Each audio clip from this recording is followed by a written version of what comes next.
it's a rep. See the ball in your glove. See the ball in your glove.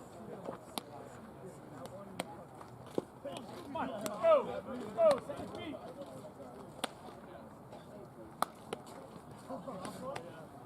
No. I was right there. I look off it. We're going to get one. Get the glove now. Concentrate. If you're not people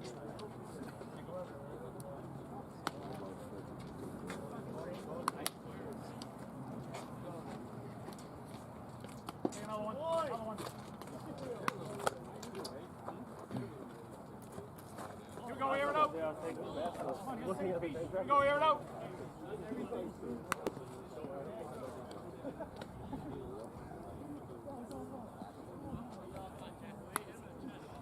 Oh, let's see. I got one.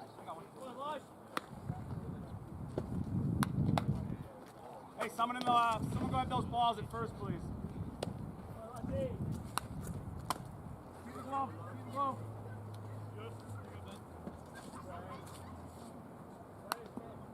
Hey, we need those balls at first. Someone in the bench get the balls at first. We have no more baseballs out here.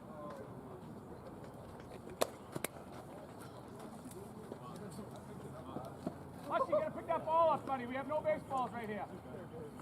You guys are making errors.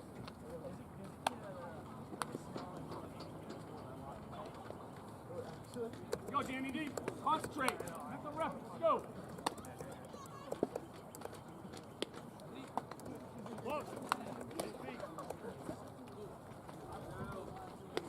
Okay, left side. Good, come get it. Up the middle. Set yourself. Air it out here. Here we go.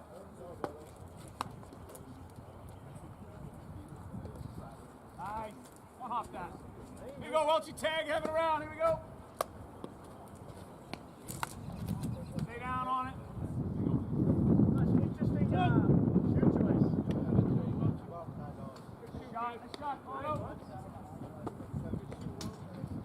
Another one, Welchie.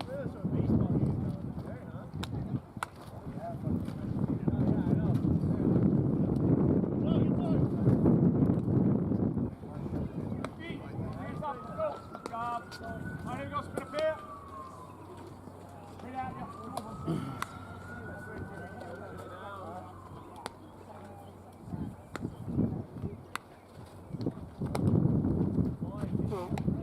Here we go, fight across. Take it away from us. Here we go. Good job. Go, Leslie, right at you. Hey, come get it. Take that hop away. Come get it. Come get it. There you go. Much better. There you go. Flip. Flip.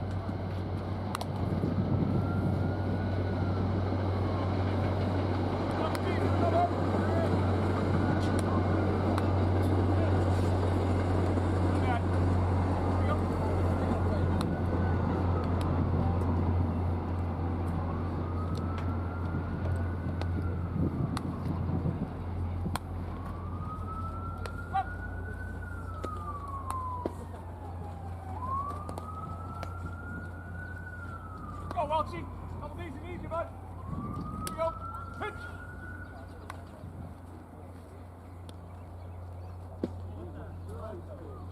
Come on, throw the ball. Pitch.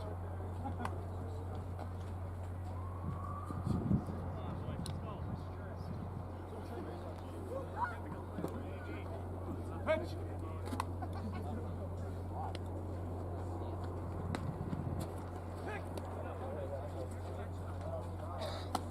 Go. Third base alert. Yeah, hey, gotta stay down on it.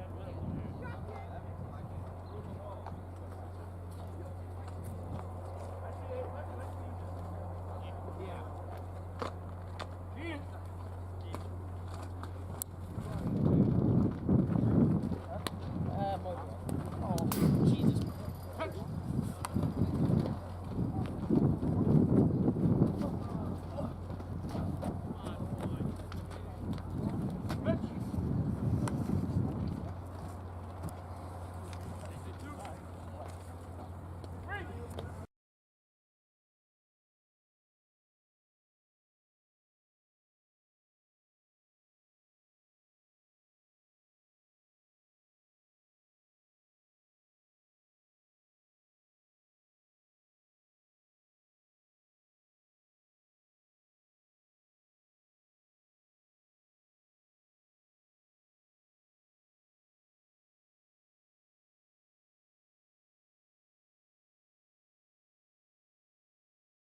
Nice in the glove, Danny. What are we doing?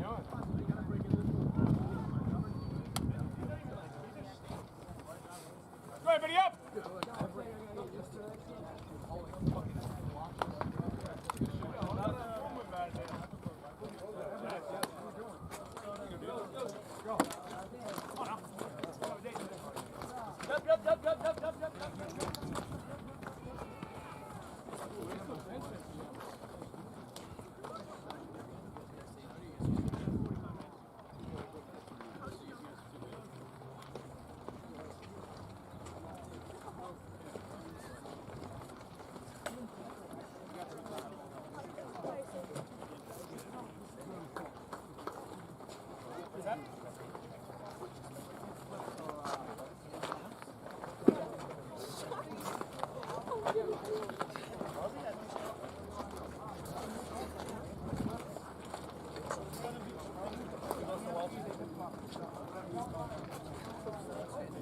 We're in.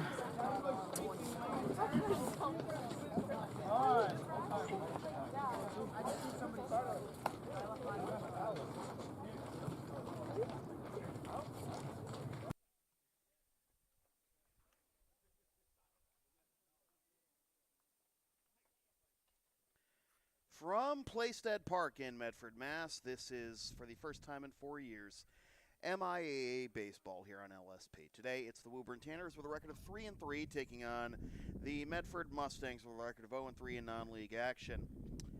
Happy April vacation and happy belated Patriots Day, everybody. Sam Feely here with you, ready to bring you the play-by-play story. Both teams on 3-game losing streaks. Obviously, Medford losing their first 3 of the season, but Woburn started the season 3-0 with wins against Melrose, Stoneham, and Billerica, but have lost their last 3 in a row to Wakefield, Reading, and Lexington. Billerica being the only non-league opponent so far for the Tanners. Meanwhile, Medford, as I mentioned, dropped the first 3 of the season against Lynn English, Revere, and Somerville, and hoping to get their first win here at home on a game that was supposed to be played yesterday, but was postponed due to, well, there was, passing in and out rain most of the day yesterday, but then just a late outburst of rain about 1:45 yesterday, and the infield dirt was infield mud, and so we postponed it tomorrow being today, and here we are. So, first of all, thanks to Orazio Azzarello.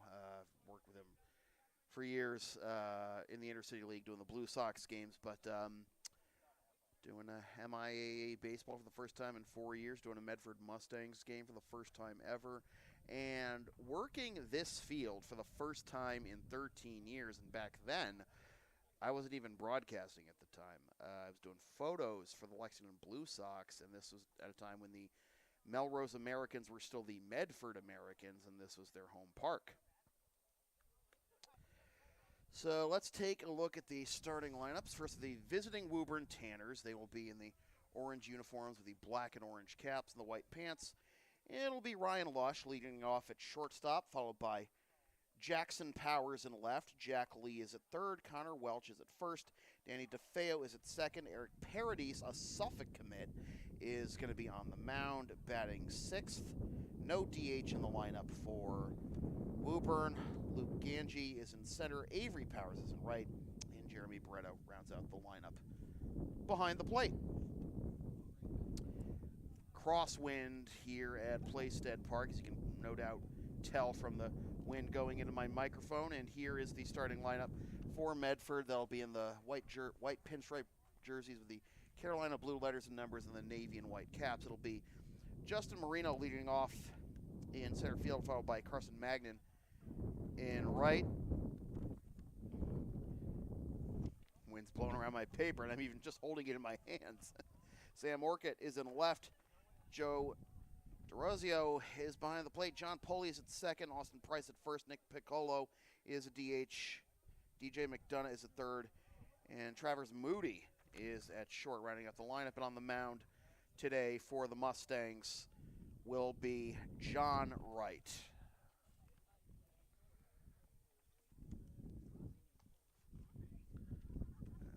Still waiting for the umpires, it looks like. So we're going to be a little while longer before we get started. But I figured, well, the coaches were talking just now, so I didn't know if we were going to start a little bit ahead of schedule. I mean, looking over at the Woburn dugout right now, Ryan Lush and Jackson Powers already have their helmets and their band gloves on. They want to get going. I'm for sure the Mustangs players do too. Here comes the blue. How's it going, guys? All right.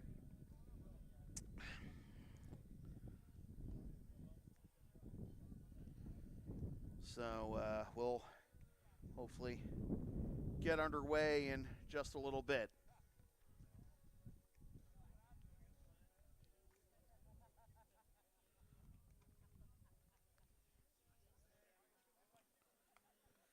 So while we wait for our first pitch, we'll let you know that advertising opportunities are available on LSP. Sponsor our content for as little as $25 per ad. You can email samfeelypbp@gmail.com for more information.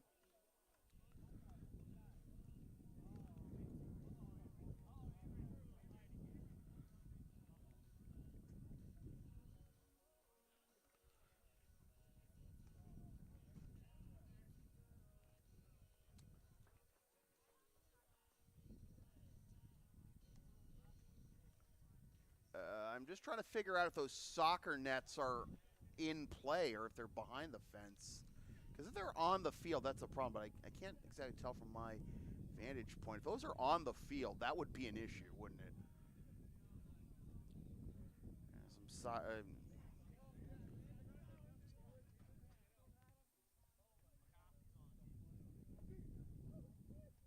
Might as well ask Roz. Are those soccer nets on the field? Or are they behind the fence? I can't tell from my vantage point. They're behind? Okay, good. I was going to say. Oh, God. Please no obstacles on the pitch. We need someone to quite literally move the goalposts. All right.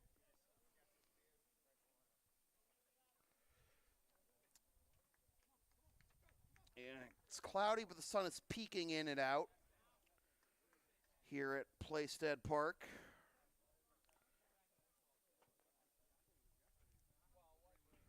We approach first pitch. It's mostly cloudy, 54 degrees. Wind out of the west at 15 miles an hour, gusting up to 29. And the humidity is 48%. And we are ready for some baseball as the Mustangs take the field.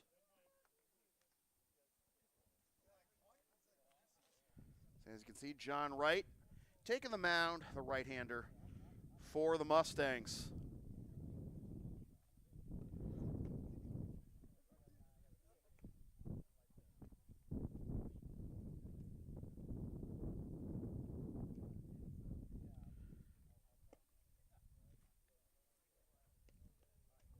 Wind appears to be a bit of like crosswind and blow, but across, but then kind of blowing out to right. So got to be on your toes if you're going to be you're going to be playing in right field today. With Mangan for Medford and Avery Powers for Woburn. Razio Azzarello going over the ground rules. When the Woburn staff and heard there might be some holes in the outfield. That's not good. You know, it's a public playground and everything, and you know, other people have to use this field too. You know. All right.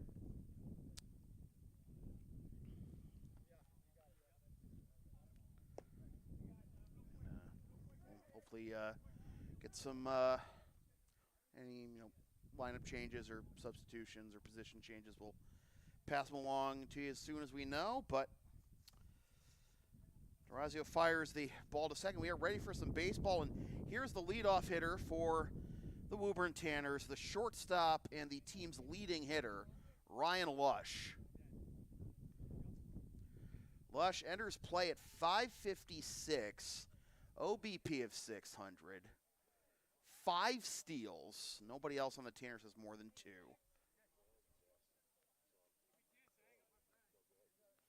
He's tied for second on the team in runs and has the most hits at 10. 6 runs for Lush. He's also slugging 777. Pretty good numbers there for Ryan at the top of the order. So Wright looks in for the sign, and I'm just waiting for some all clear, and no, just waiting for the, I just had fence open over there by the Woburn dugout.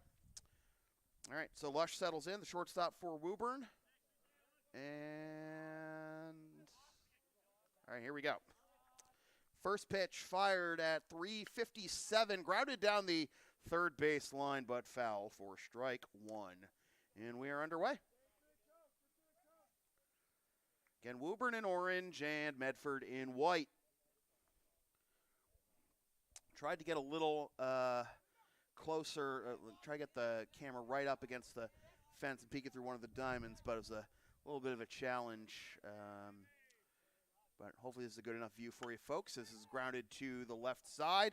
Takes a tricky hop, but the shortstop, Moody's got it and fires on to first for out number 1. Strong throw by Moody to get the first out on the speedy Lush. So 1 up, 1 down, and that brings up the left fielder, Jackson Powers.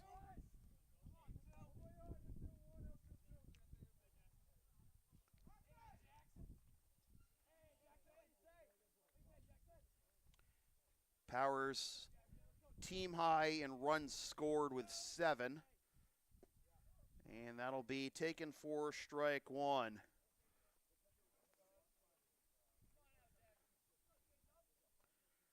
Powers standing in on the left side against the righty, John Wright. The pitch, breaking ball, gets in there for strike 2. Powers bent out of the way there, but it caught the inside corner coming in towards him and didn't hit him, just nipped the corner for 0-2.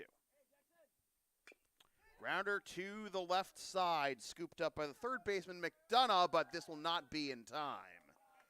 Despite the best effort on the stretch by Price, slowed down enough on the hop to third, and it's an infield single for Powers.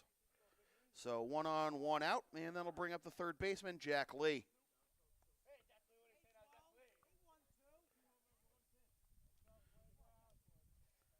Wind appears to be blown in now a little bit. Powers putting on his stolen base oven mitt there over at first as this is fouled off by Lee for strike 1.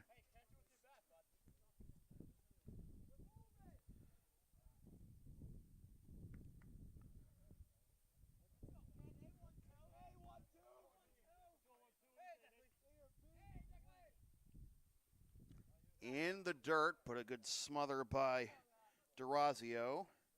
No advance by the runner at first, Powers, and it's 1-1.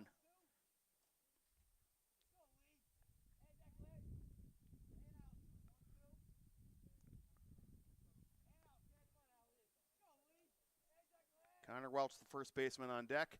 Runner goes, pitches in there for a strike. Throw down to second is not in time.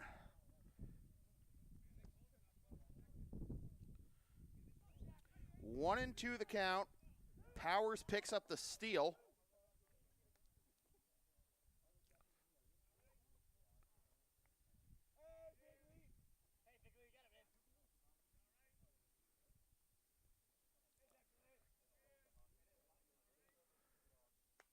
Fouls right back. It's part of the reason why I try to avoid putting the camera right up at the diamond. Right up against the fence usually, but I know it looks better without the fence in the way. I am well aware, but you know. Strike 3 called. Second out. As Wright picks up his first strikeout of the game. 2 down now for Connor Welch, the first baseman. Welch third on the team in average at .429.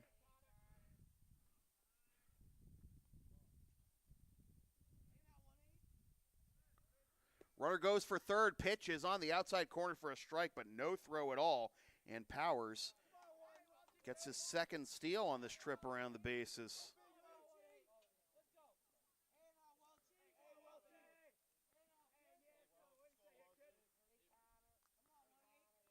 So runner 90 feet away now for Woburn. And time called by Welch. Powers with 2 steals now is up to 4 on the season, 1 behind Lush for the team lead.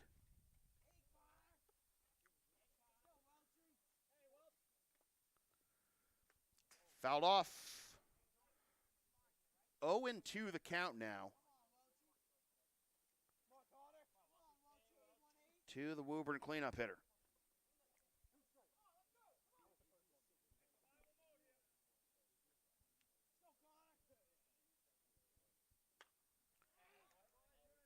Pop foul. Looks like I got out of play, so we'll do it again at 0-2.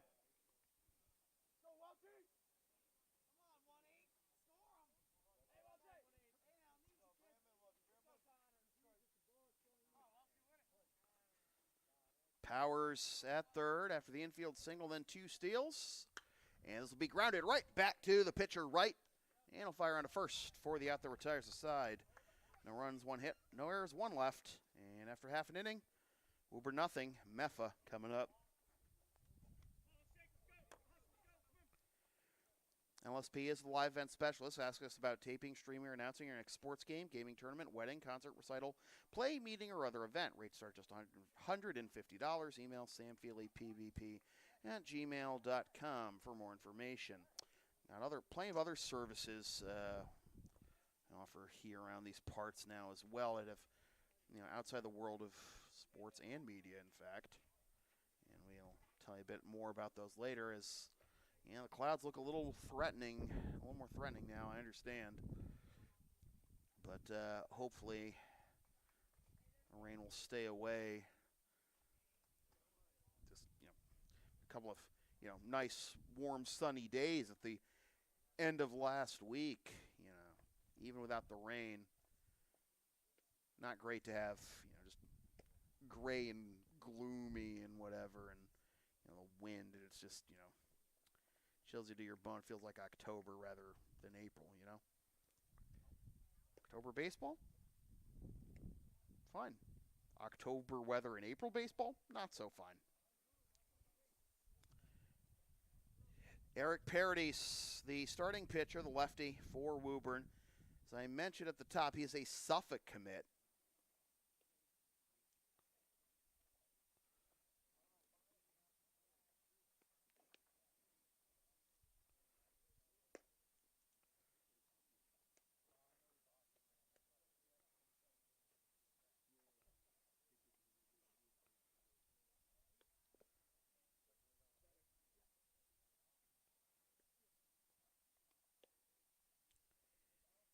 Give you more of his stats in a little bit.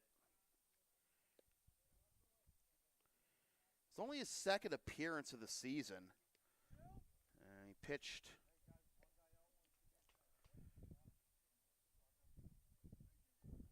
1 inning with no hits, runs, or walks allowed so far.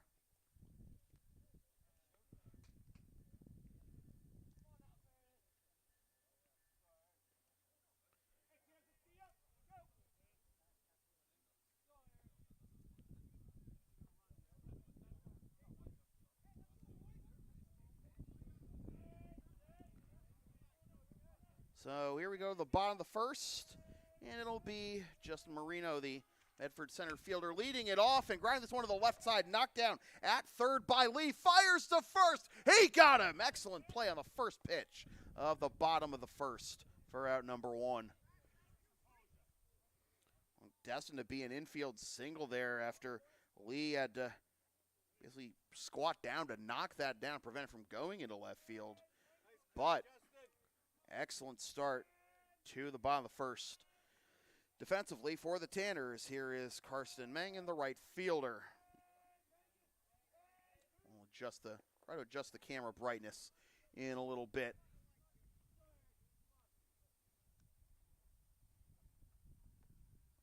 In between innings. Don't have lights at this field, alas. Foul tip into the mitt, and the call strike will be make it 0-2. And of course, we're right next to a commuter rail station too, so that makes things interesting. But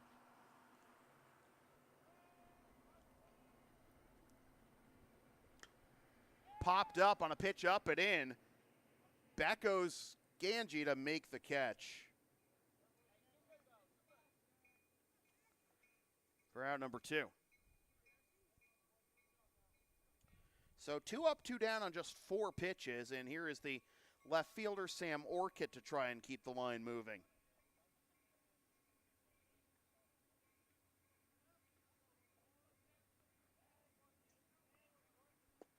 There is a strike, 0-1.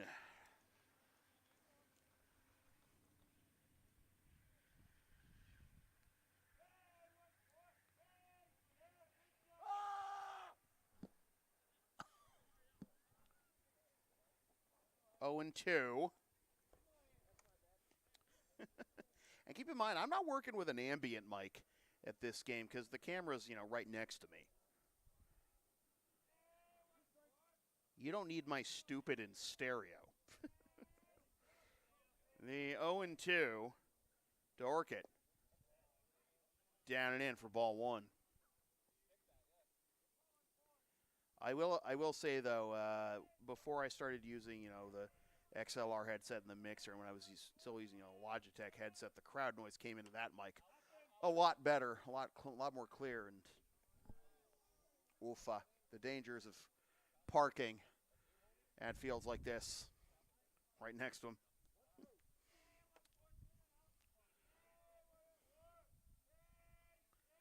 The 1-2 once again.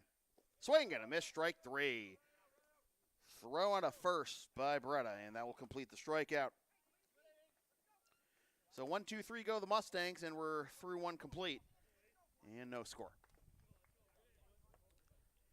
The LSP store is now open. Get yourself a DVD copy of most past LSP video broadcasts or one of several different designs of stickers or shirts, including the LSP hoodie, the Never Concede collection, and some stuff with my dog, Tina the Long Arena, on it. LSP37.creator-spring.com to place your order, or email me to order a DVD of a past video broadcast. Most past video broadcasts, anyways. Some, depending on the organizer, regulations do not allow DVD sales, alas, but anyways. So we are going to go to the top of the second. I think I just started to feel raindrops. Come on, man!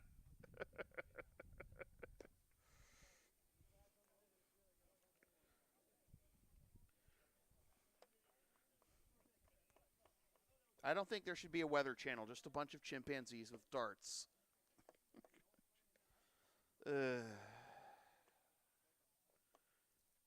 I hope I'm wrong. I hope I'm just being delirious. Like I was around this time last year. Well, not this time last year, but close to it anyways, when I was hospitalized with the big awful. I actually thought I was talking to I was going to tell Roz this story. I thought I already did. I thought I told everybody in the Intercity League last summer after I came back, but oh well. Ladies and gentlemen, I've suffered through my experiences. Now it's your turn. We go to the top of the second. It'll be the 5, 6, and 7 hitters due up. DeFeo, Paradis, and Ganji. Danny DeFeo, the Woburn second baseman, leads things off.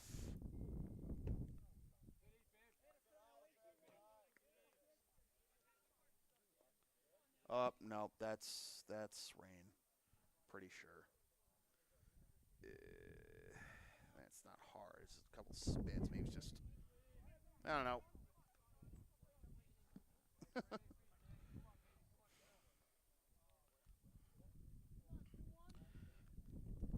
Not parked far away, but would like to go get my umbrella, I guess. told Ross, I got a canopy, and then, after yesterday, it's 2-1. Like, well, maybe we're out of the weeds, but I guess not. 2-1. Down the right field line and slicing and landing. Foul 2-2.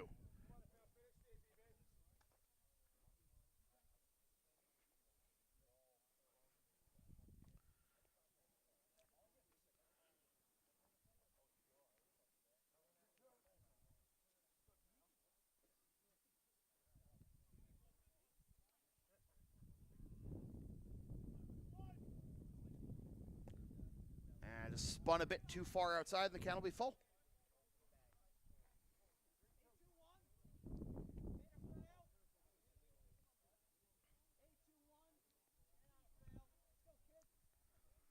And DeFeo will hit this one the other way into right field in the direction I was talking about with the wind. It's over the right fielder Mangan's head on his way to second, and in there standing with a leadoff double is DeFeo.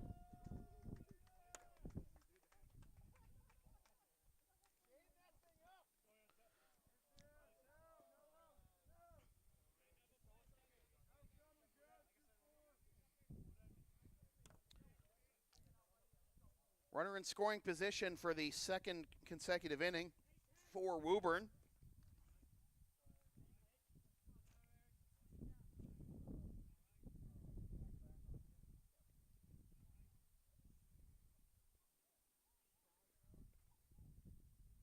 Time called by Paradis. I don't know if the bunt might be on here. I mean, Paradis, he might be pitcher, but he's in the 6th spot. Now, Orazio Azarello's coming out to talk to Sammy Steed because I think there was just a balk, and DeFeo's just moved up to 3rd. So I guess, so it looks like, maybe not. Now DeFeo's going back to 2nd,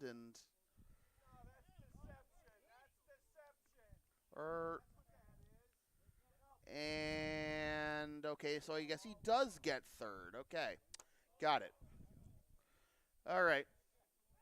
So runner at 3rd for the second consecutive inning, in fact.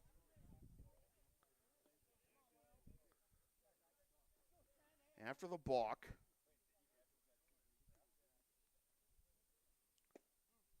And that's in there for strike 1.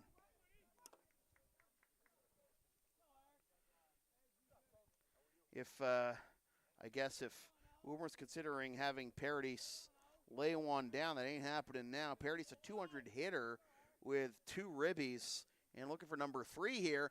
That'll be smothered by the catcher, and the count will be 1-1.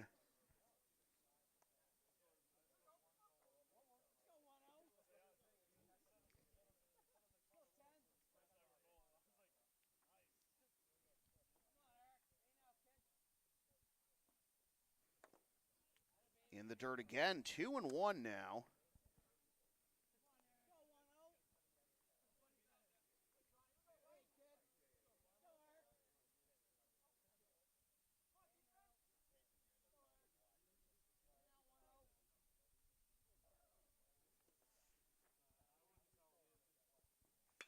Popped up into center field.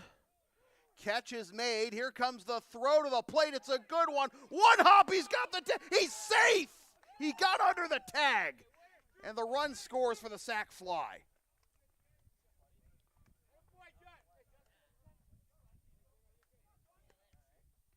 Paradis picks up the RBI, his 3rd of the season. DeFeo scores. 1 out, 1-0 Tanners. Oh, man, that was a excellent throw on one hop to home, but DeFeo got under the tag in time, and now this is into left field, but Orchid's camping under it, and he makes the catch for out number 2 to retire Luke Ganji on one pitch.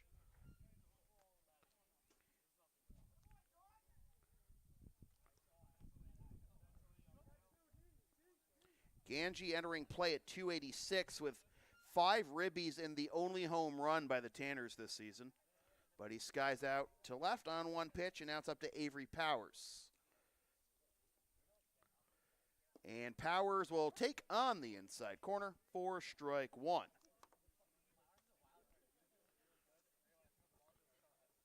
Powers enters play. This is only his second at-bat of the season, 0 for 1, entering play in just his 3rd game. And he will take in the dirt for ball 1.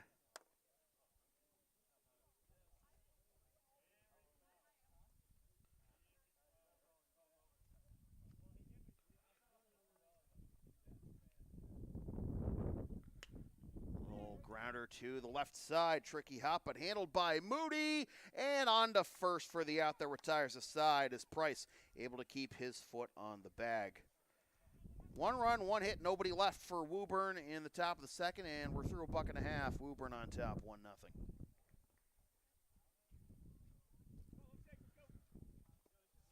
LSP's next broadcast is tomorrow afternoon at 3:10 p.m. when the Lawrence Academy Spartans host the St. Mark's Lions in NEPSAC baseball action. Watch the game live on the LSP YouTube channel, also on demand or buy a DVD of the game at the LSP store. So we go to the bottom of the 2nd. After a 1-2-3 top half by Paradis, he'll face the middle third of the order, Durazio, Poli, and Price.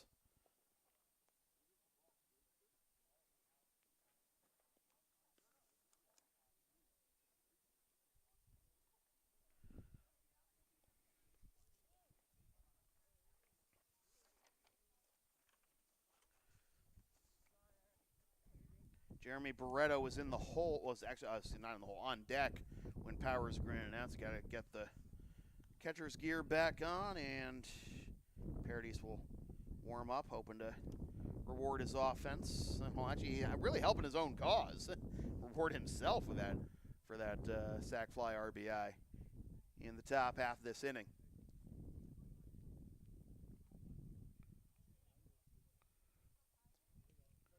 So as I said, Woburn has lost 3 in a row. They beat Melrose 21-5, Stoneham 9-1, and Billerica 7-5. But since then, 7-4 loss to Wakefield, 4-3 loss to Reading, and a 10-2 loss to Lexington. Speaking of Lexington, I'm hoping we'll see Sal Frelick make his Major League debut at some point this year for the Milwaukee Brewers after he tore it up in the minors. 3 different levels of the minors, too.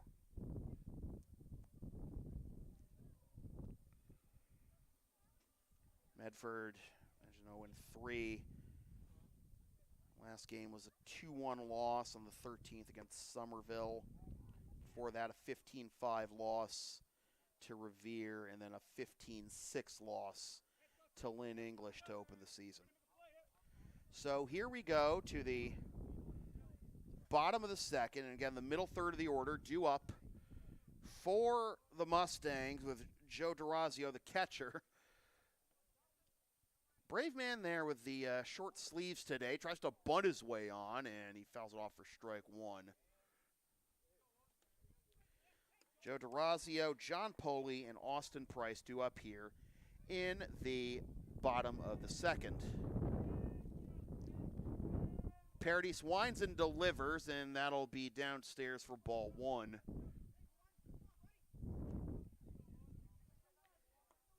Third baseman Lee is in on the grass. And the pitch is swung on and missed. 1-2 now to the Medford cleanup hitter. 5 seniors on this Medford roster. One, I should mention Carson Mangan, 3-sport varsity star for Medford, but that is a called third strike on Durazio, and the 2nd consecutive K for Paradis. 1 up, 1 down here in the bottom of the 2nd. Mangan's on the Mustangs football, basketball, and of course baseball teams. So here is John Poli, the 2nd baseman. And Paradis delivers. Swing and a miss. Oh, late one there, too, on I think it was his fastball. Regardless, it's 1-1. It's supposed to be his fastball up. I wonder if it was like just an off-speed pitch he didn't get on top of, but got the swing and miss anyway. That one misses low for ball 1 to even the count.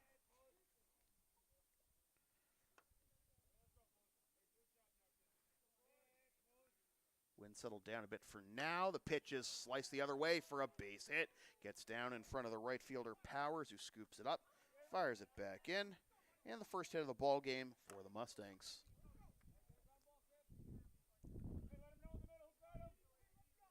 One out, one on for the first baseman, Austin Price. Price foregoing the batting gloves here. Paradis comes home with it, and that'll be on the outside corner for strike 1.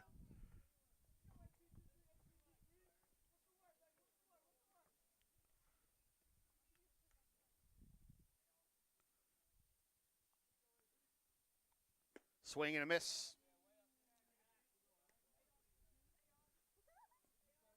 0-2 the count to Price.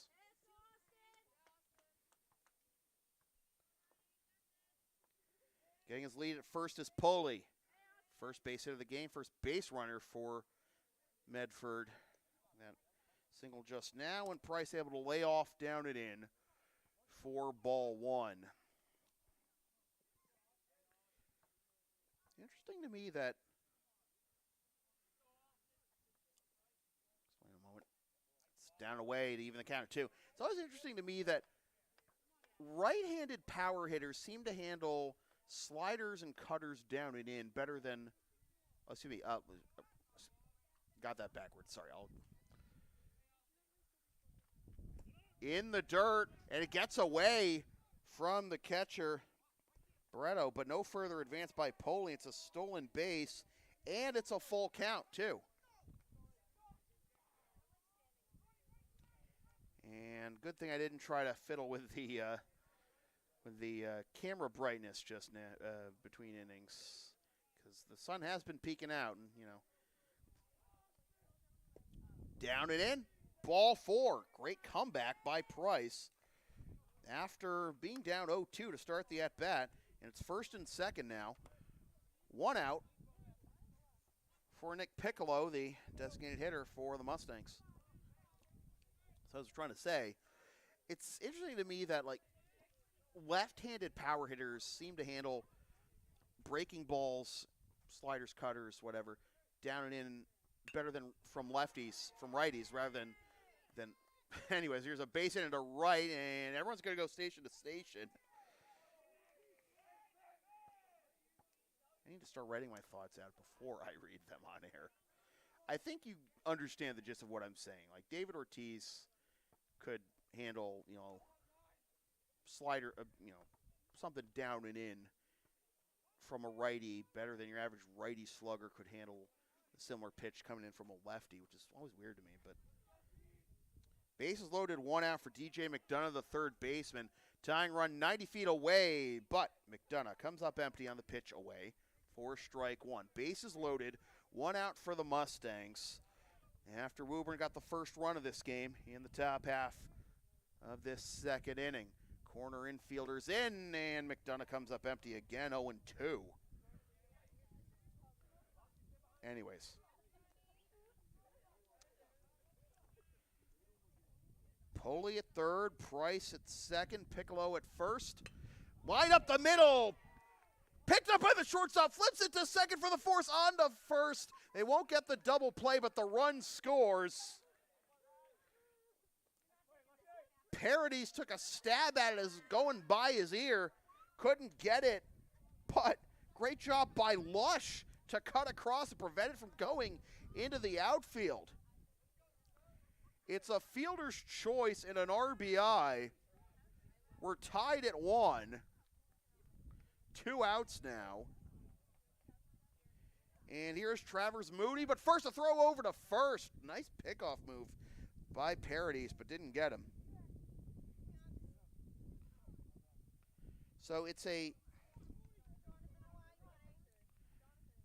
6-4 fielder's choice that retires Piccolo, Poli scores, and now the ball gets away from the catcher, Barreto, with a short backstop.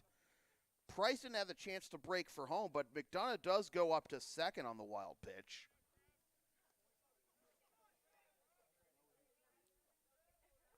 So now 2 runners in scoring position again for the Mustangs. So Poli scored, RBI for McDonough on the fielder's choice. Price at third. McDonough now at second for the wild pitch.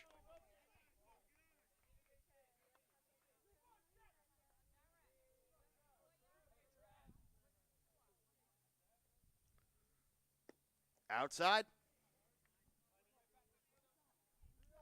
3-0 the count. To the number 9 hitter, Moody, with the leadoff hitter, Marino, on deck. Pivotal at bat potentially here early on this ball game. And won't get me over fastball on the inside corner there to get Paradis back in the count at 3-1.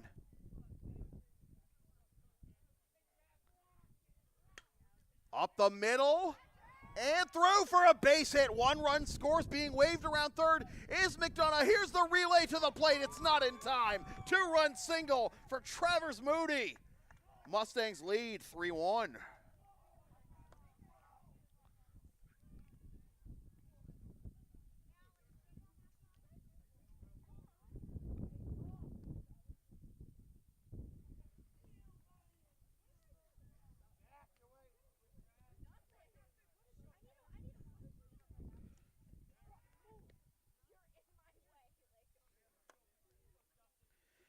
Lineup turns over for Marino, grounded out to third on a fine play over on the left side by Lee to lead off the home half of the first. Throw down to second on the stolen base attempt, and it is there for the out that retires the side, but 3 runs on 3 hits and none left, no errors. And we go to the top of the third, 3-1, Mustangs on top.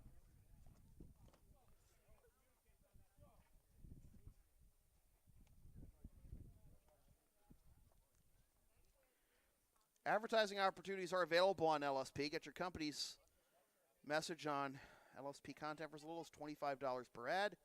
Email samfeelypbp@gmail.com for more information. And, of course, you can support LSP. We are on Facebook, YouTube, PayPal, Creator Spring, Ko-Fi, Linktree, LSP37 on all of those platforms. So we're through 2, and it's 3 runs, 3 hits, no errors and none left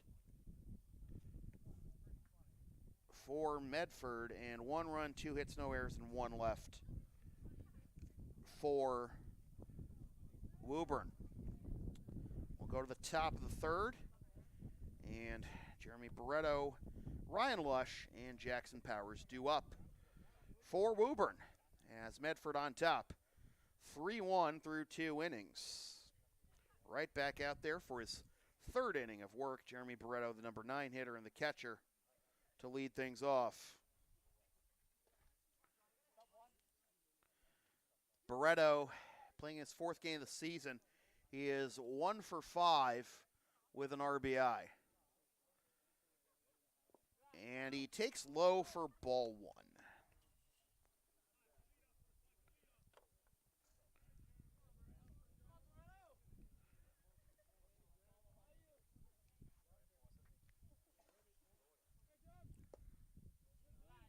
Two and 0.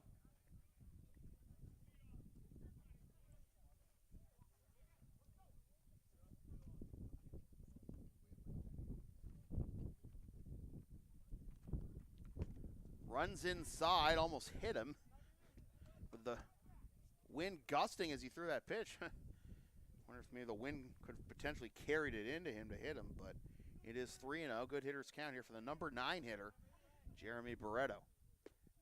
And he takes at the top of the strike zone for strike 1, 3-1.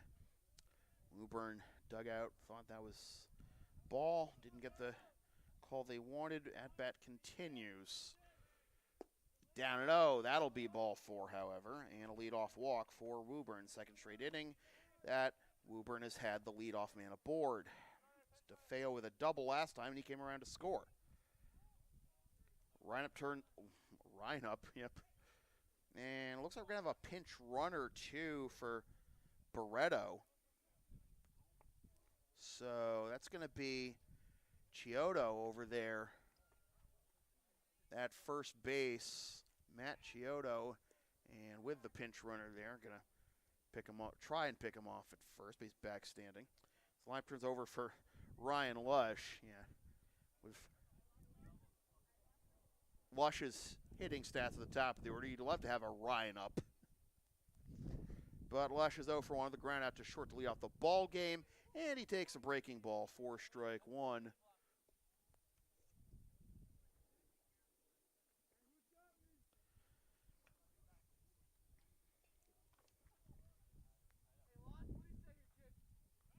Throw back to first, and able to smother the ball there was Price on that pickoff attempt. Back safely is Chiodo. 0-1 the count to Lush. Chiodo takes off, pitch is popped up on the infield, and it will be caught by the shortstop. Throw back to first. He got it for the double play. Moody was cutting across. It was Moody or it was Poley.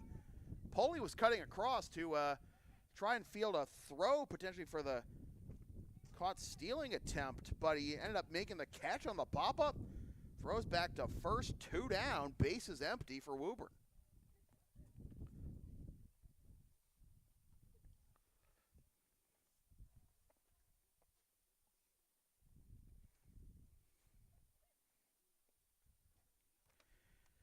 So here is Jackson Powers, who takes just high for ball 1. Powers, single and 2 steals back in the first, but was left stranded at third.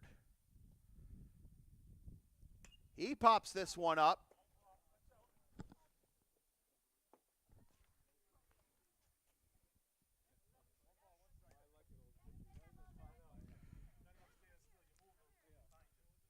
I thought that was what that overhang was for, though.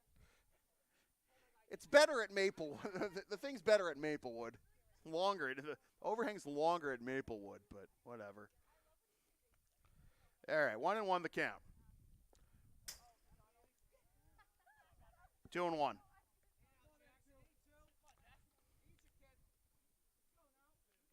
You see that there, and you think, oh, I'm safe to, not get my stuff plunked by a foul ball, but doesn't go that far, alas. 2-1. Down the right field line, but foul. Just a bit too far out in front of it, and the count will be 2-2.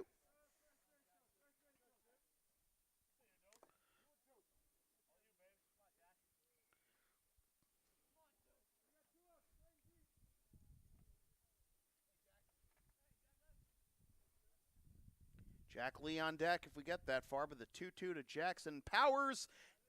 Down and in, and we got a full count. Double play. Massive opportunity there to turn a hit and run into 2 outs, bases empty. But we'll have another base runner for Woburn as Powers is aboard for the second time. So the tying run back up to the plate for Woburn as Powers works the walk. And here's Lee, who struck out looking his first time up. So far, the only strikeout for John Wright. After Chiodo pinch ran, got doubled off. This is skied into left center field, and it will be caught for the out that retires the side. And nothing comes out of either of those walks for Woburn in the top of the third, and we're through 2.5. Still 3-1 Medford.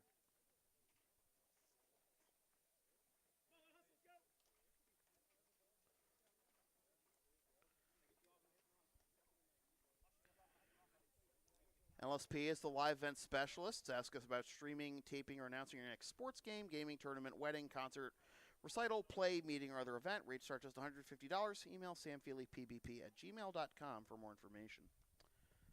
We'll go to the bottom of the third after no runs, no hits, one error, no errors, and one left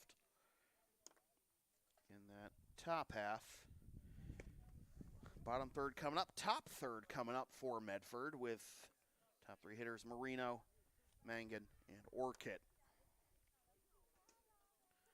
So 1 run, 2 hits, no errors, 2 left so far for Woburn, and 3 runs, 3 hits, no errors, and none left for Medford through 2.5. Parody's back out there for his third inning of work.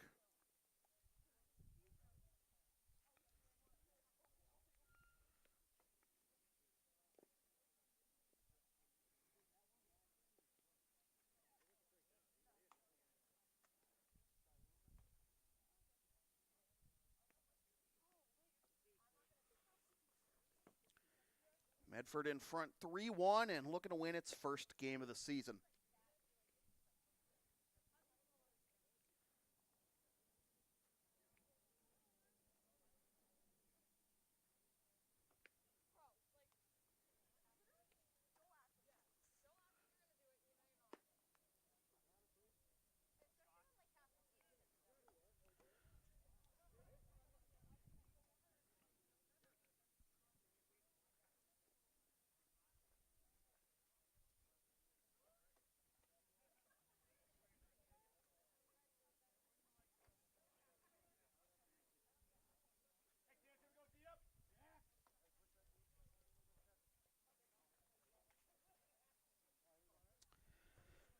So here is Justin Marino.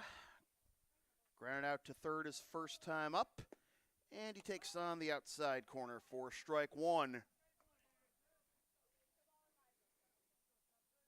Travers Moody with the big hit so far, the Medford number 9 hitter. 2-run single in the bottom of the second. Marino behind 0-2 now.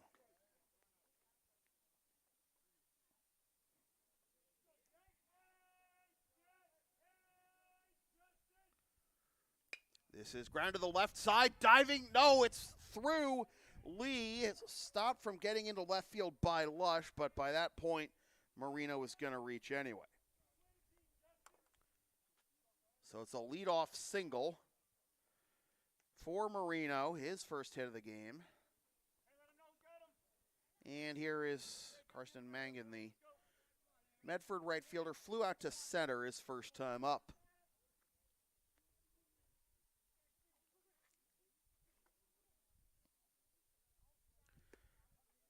Slipped out of his hands a little early, and it's ball one.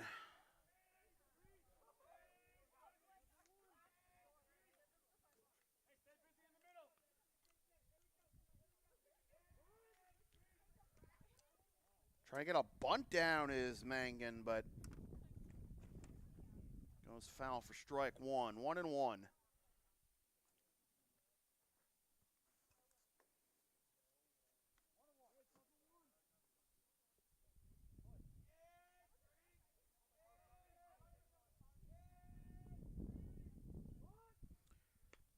Another square. This one is a good one. Down the first base line. Throw on to first is in time.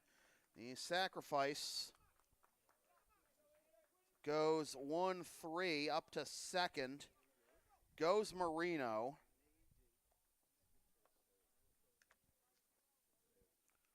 Runner in scoring position. 1 down for Sam Orchid. Struck out swing his first time up to end the bottom of the first, which is so far the only 1-2-3 inning for either side. Nubber to the right side, scooped up at second by DeFeo. On to first for the out, up to third goes Marino. Get him on, get him over, get him in, right? Well, let's see if Joe DeRazio can complete that sequence. Struck out looking his first time up in the second. actually the only batter of that second to not reach. He struck out looking, but then there were 2 outs on the bases in the midst of that 3-run rally in the bottom of the second. He'll ground this one to the right side, scooped up by Welch, and he gets to the bag in time for the out that retires the side. So Medford unable to capitalize on the leadoff single, and we're through 3, still 3-1 Mustangs.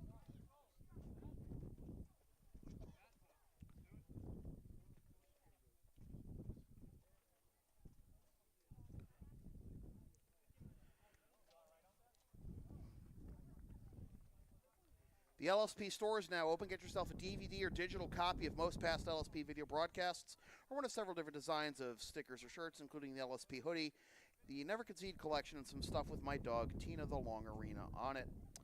LSP37.creator-spring.com to place your order for merchandise, and email me, samfeelypbp@gmail.com, to place your order for DVDs or digital copies of games.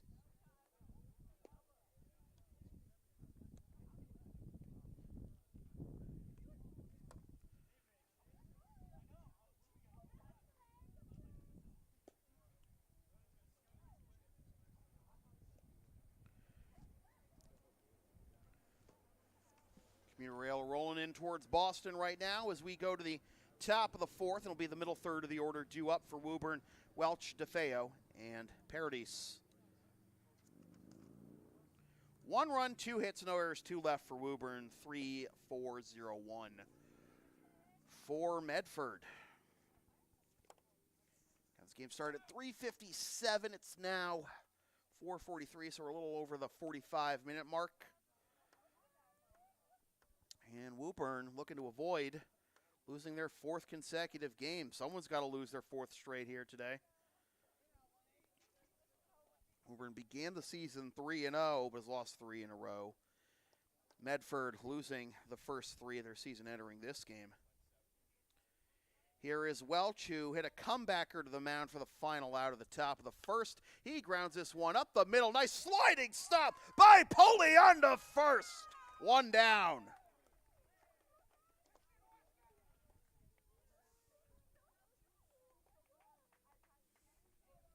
Let's not overlook the pick at first, too, reaching up the line by Price to haul that one in. On the throw by Poli, that is. 1 down, and here is Danny DeFeo, the second baseman, who had a nice play of his own in the bottom of the 3rd, and that'll be taken for strike 1. DeFeo doubled and came around to score what is so far Woburn's only run back in the top of the 2nd. This will be grounded to the left side. Another tricky hop off the lip of the infield grass, but it doesn't matter as Moody with a strong throw. 2 up, 2 down. And here is Paradis. 3 pitches, 2 outs. Trey Economique. Paradis with a sac fly and RBI that brought home the game's first run. 1-0 the count as that's in the dirt.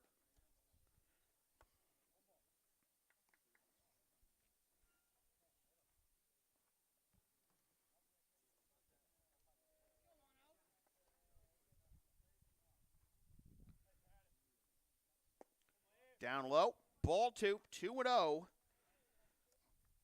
Paradis helping his own cause with the sac fly RBI. His first time. I'd love to keep the line moving here, maybe with a base hit or potentially a walk. He's already ahead 2-0.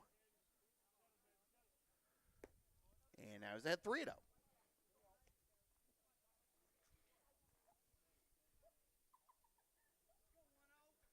Luke Ganji, the center fielder, is on deck for the Tanners. On the outside corner, 3-1. Now Paradis will go to work. Check this out as Paradis gets settled in the box. He's got kind of the, I saw it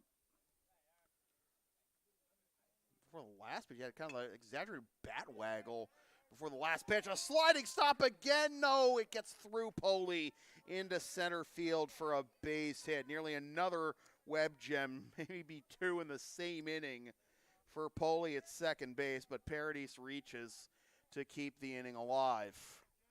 It'll be a base hit, and is only the 3rd hit of the game for Woburn. And here is Ganji, flew out to left, his first time up. Breaking ball just missed for ball 1.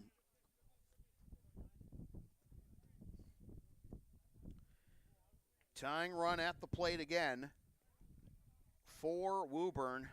And the tying run at the plate twice in the top of the 3rd. Barreto drew a leadoff walk, but then the 4-3 double play that Lush popped up into. Then Powers drew a walk, but there was the fly out to center. Here's a ball in the dirt that will allow Paradis to move up into scoring position, and it's 2-0 to Luke Ganji.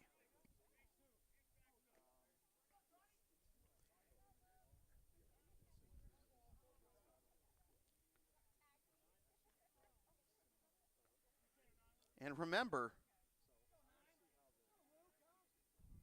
Ganji's the one with the lone home run for the Tanners this season. Take that at the knees, 2-1.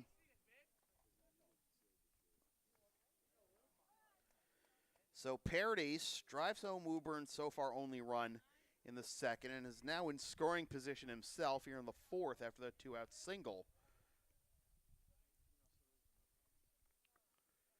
Check swing on a breaking ball, but he went around, and it will be 2-2. So from 2-0 to 2-2 for Ganji with Avery Powers on deck. Paradis off of second. 2-2. There he goes for third. It's grounded to the left side. It is a foul ball. Handled, hopped towards foul territory before the third base bag, but then handled in foul territory. Handled in foul territory after bounce fair in front of the third base bag. So we do it again at 2-2. Been a tough play for McDonough, and with Paradis running with the pitch, might have had a chance to come home during the throw, but it is now a full count to Ganji. But down 2, with only 10 offensive outs to play with. Don't want to lose those runners at home. Take the walk, though. 1st and 2nd. 2 down. Now conference. At the mound for the Mustangs is Avery Powers is coming up to bat and going, or his coach, go over the plan here.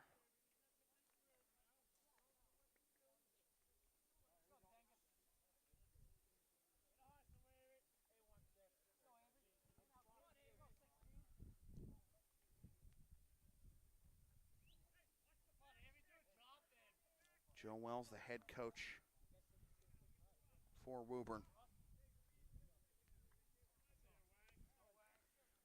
Powers, 0 for 1, ground out to short. His first time up to end the top of the 2nd.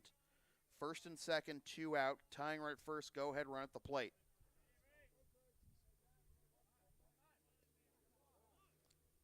And time is called.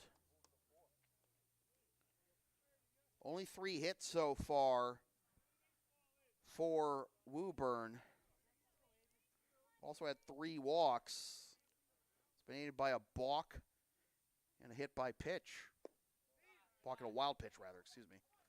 Down and away for ball 1.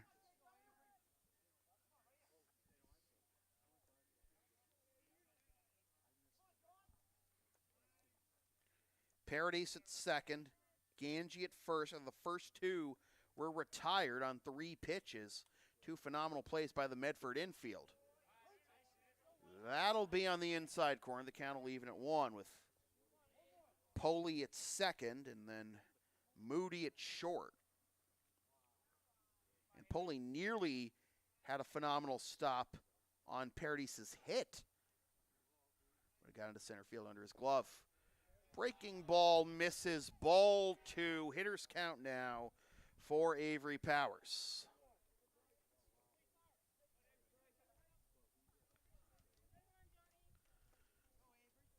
Third baseman even with the bag. Pick off play at first.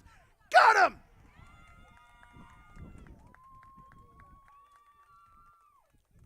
Woburn, first base coach, pleading his case.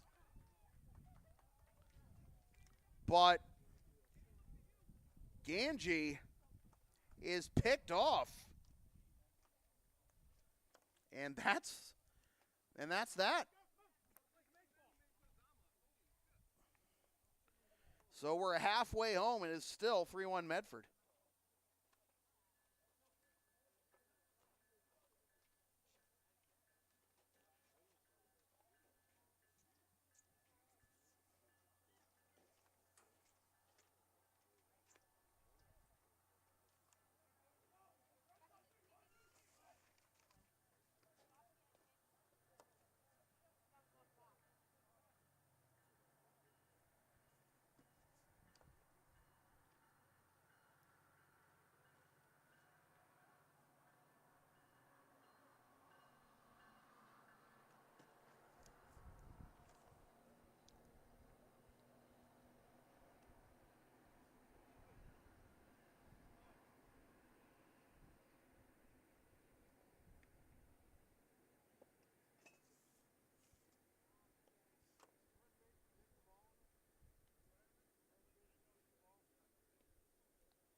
LSP's next broadcast is tomorrow afternoon at 3:10 p.m. when the Lawrence Academy Spartans take on the St. Mark's Lions in knapsack baseball action. Watch the game live and on demand here on the LSP YouTube channel, and don't forget to subscribe. Bottom of the 4th, as Paradis back to work.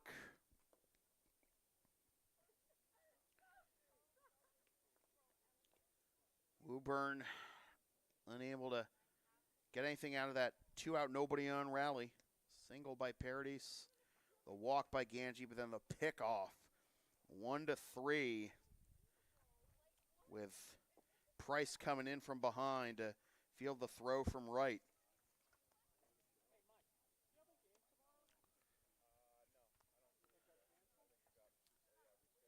It will be 5, 6, and 7 due up for Medford here in the bottom of the 4th. Poli, Price, and Piccolo. Poli to lead things off. Singled and came around to score the tying run back in the second to make it a 1-1 ball game. He pops this one up. Foul and out of play for strike 1.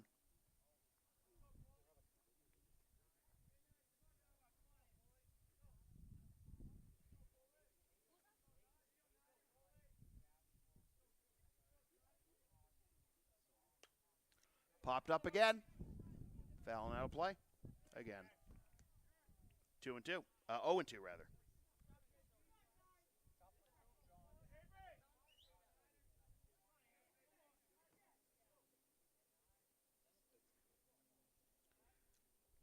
Paradis with the 0-2, breaking ball. Looper off the end of the bat on the infield. It's going to drop, and it will be a base hit for Poli.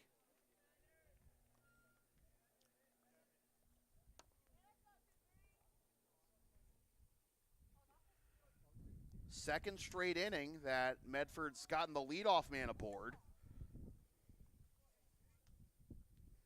And that will bring up Austin Price, the first baseman. Had a fine defensive game so far, and he's also walked and scored a run his first time up. He's going to square, pull back, and it is ball 1.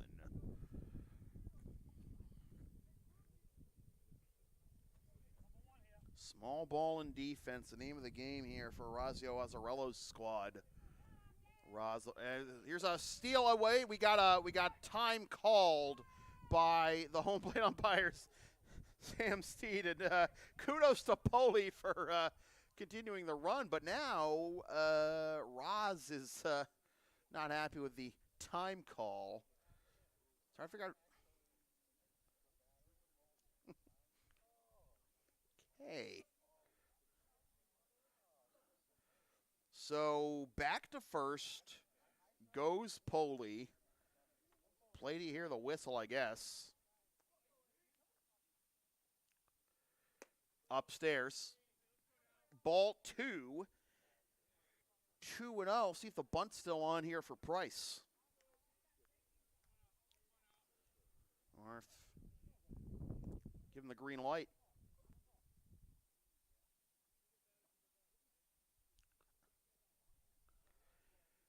Two and 0 to Price. There goes the runner. Swing and a grounder into left field for a base hit. They did put the green light on for Price, and it was actually kind of a high pitch too, but he got on top of it and got it through. First and second, nobody out for the Mustangs as they look to tack on to this lead. Here's the DH Piccolo. Single his last time up. Throw back to second. He's safe.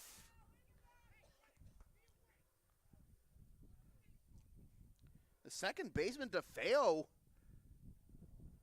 might not be expecting the throw. He had to really stretch to make sure it didn't go into center field. But the action on the base paths can be something for the Tanners to contend with. Still waiting on the first pitch of the at-bat to Piccolo.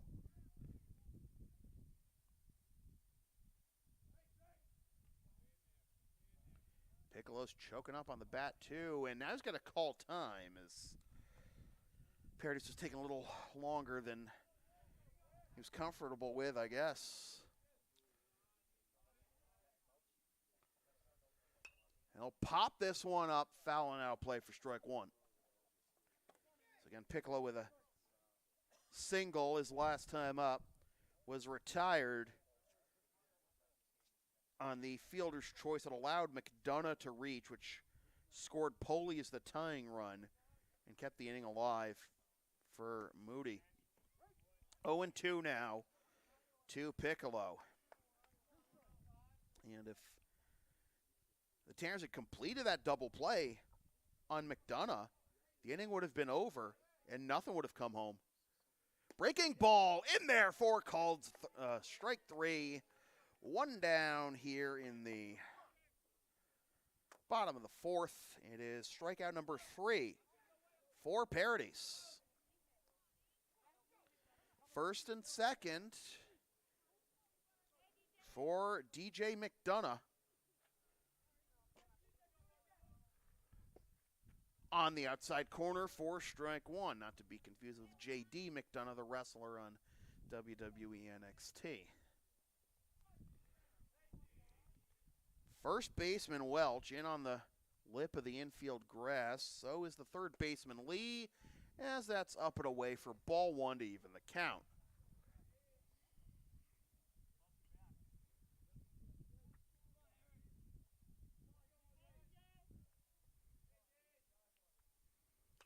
Popped up, fouling out of play, 1-2 the count.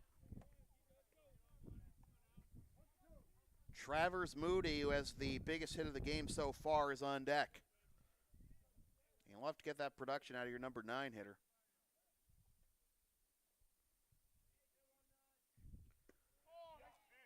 Nice sweeping breaking ball, but it was outside for ball 2.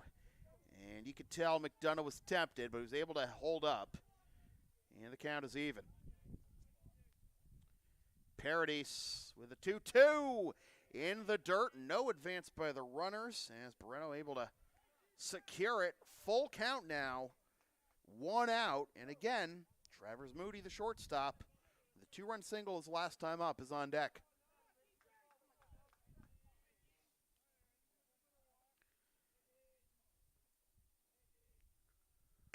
Grounder to the right side. Tricky hop, but fielded second. To the shortstop for 1. On to first. Safe.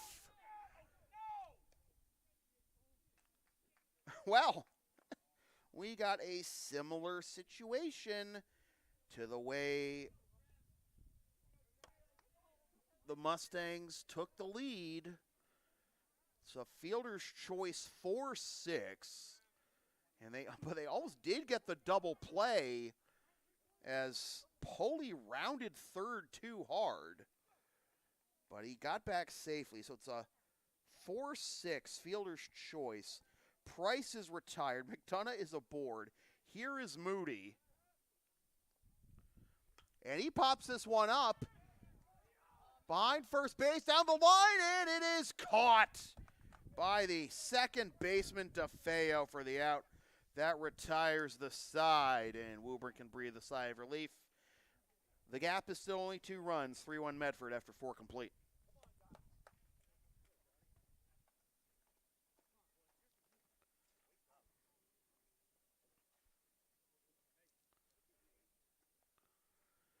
Don't forget, you can follow and support LSP on the web, Facebook, YouTube, Greater Spring, Ko-Fi, PayPal, Linktree, LSP 37. So no runs, 2 hits, no errors, and 2 left there in the bottom of the 4th, and through 4 complete. The line is 1 run, 3 hits, no errors, 3 left for Woburn, and 3 runs, 6 hits, no errors, and 3 left.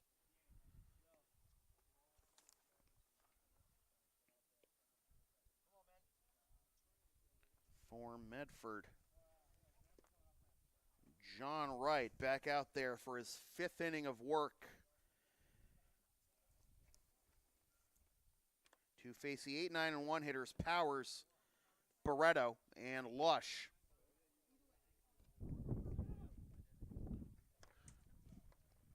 Got caught a little off guard by the sound of the wind in my headset there. I know it's coming in my microphone, but I thought it was something worse than that for whatever reason. But anyways, 8, 9, and 1 due up here for Woburn here in the top of the 5th. Powers, Avery Powers, that is, grounded out to short his first time up to end the 2nd. 3 hits to go with 3 walks, and only 1 strikeout so far for Wright. In there for strike 1. One of these teams is going to snap a 3-game losing streak at the end of this game. Question is who? This is laced into center field. Good sound off the bat. Might have actually been the hardest hit ball of the game too, but it is caught by Marino for out number 1 of the top of the 5th. And that includes DeFeo's double too. Sound like stronger contact than even that, but anyways. 1 up, 1 down. Oh! First pitch, and Barreto is plunked.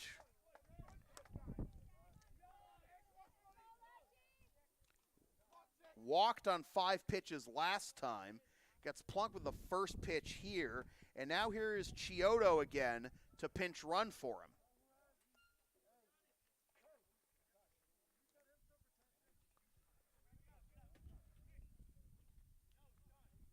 I think they're protect or looking for protection. I think we're talking about the first base coach, or talking about like an oven mitt for Chiodo. Anyways, line turns over for Ryan Lush. 0 for 2. There goes Chiodo. Pitch is a strike. Throw down to second. Off target. Chiodo's got the stolen base. 0-1 the count. Chiodo in scoring position.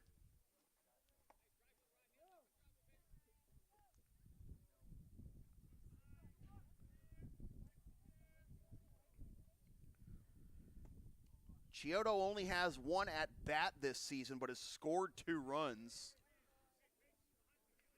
And now the count is even to Lush. Again, entering play today as Woburn's leading hitter. at 5:56, but 0 for 2 today after grounding out to short to lead off the ball game and then popping up into the 4-3 double play in the third.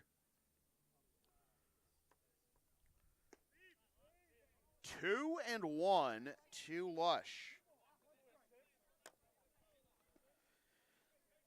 Lush is the tying run. And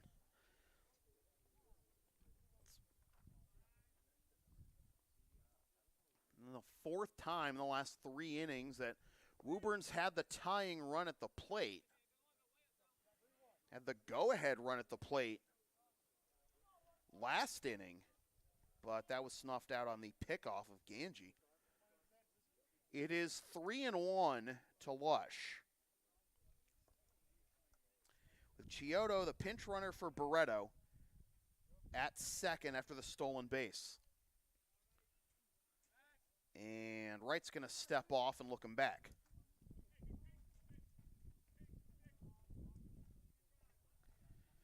Jackson Powers on deck. Lush trying to get on base for the first time today. He's ahead 3-1. And that'll be taken for strike 2. Full count to the Woburn shortstop.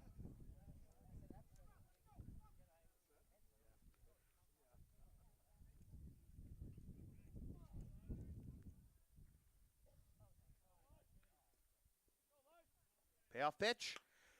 Inside out swing. It gets down into center field for a base hit. Chiodo went back to third, unsure if it was going to be caught.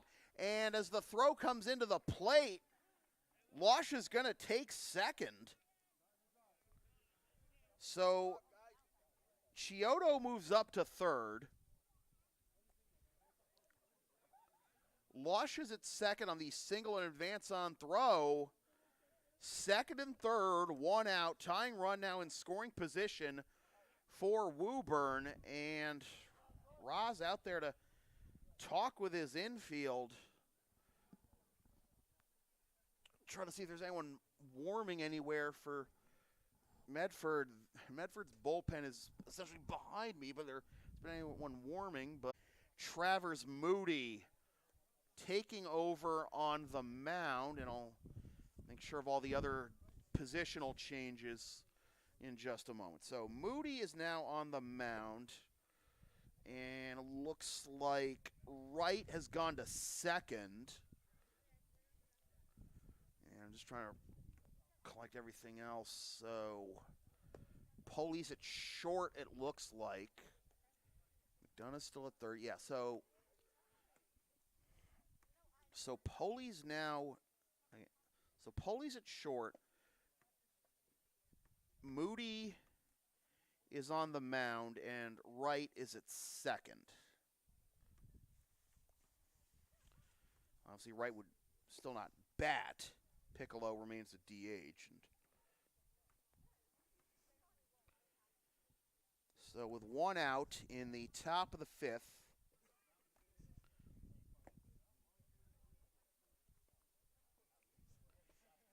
Moody, who has the go-ahead 2-run single in the bottom of the 2nd, amazed that all the scoring's been done only in that inning. He takes over now.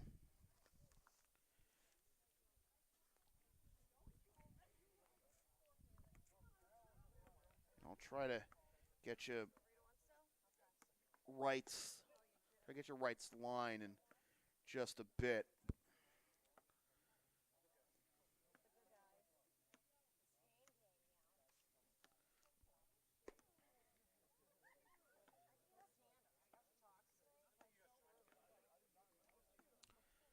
So, all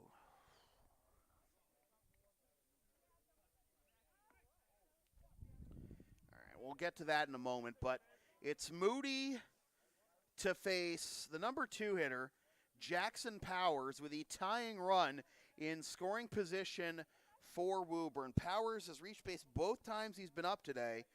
Single and 2 steals in the first, walk in the third, and he takes ball 1.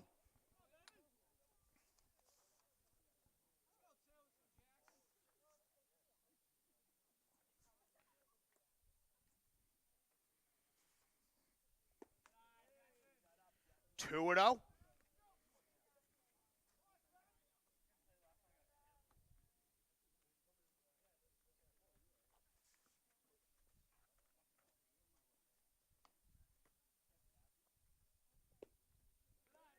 Three and 0 to Powers with the number 3 hitter Jack Lee on deck.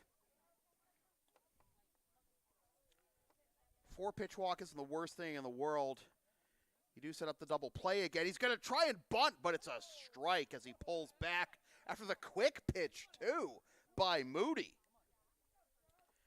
So the line on right is 4 to third innings, 4 hits. So far, 1 earned run with 3 walks, 1 strikeout, 1 hit batsman, 1 balk, and 1 wild pitch. And that is fouled off for a full count. Still responsible for the 2 runners on. Chiodo at third and Lush at second. Well, no suicide squeeze here. The 3-2 popped up.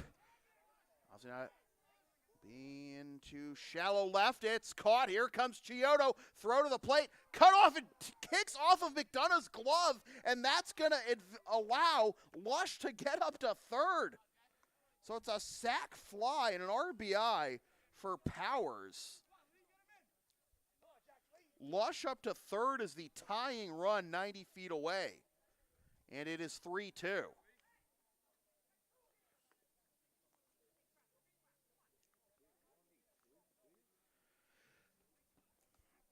Here is Jack Lee, 0 for 2 with a strikeout looking and a fly out to center, the only strikeout registered by right. And that is on the inside corner for strike 1.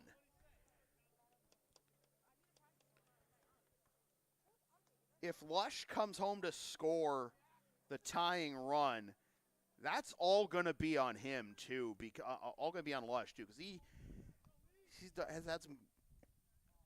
He's advanced to both second and third on 2 very good reads of throws and outfield plays.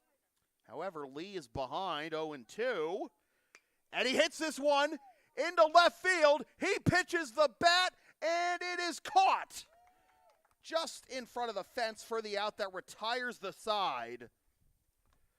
And I guess he got under that just a bit too much. And Medford escapes the top of the 5th with the lead still intact. They do get within 1 on the sac fly RBI by Jackson Powers through 4 1/2. 3-2. Still Medford on top.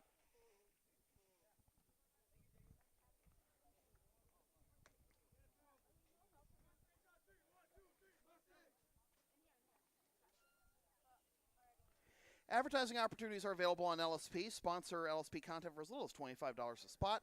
Email samfeelypbp@gmail.com for more information.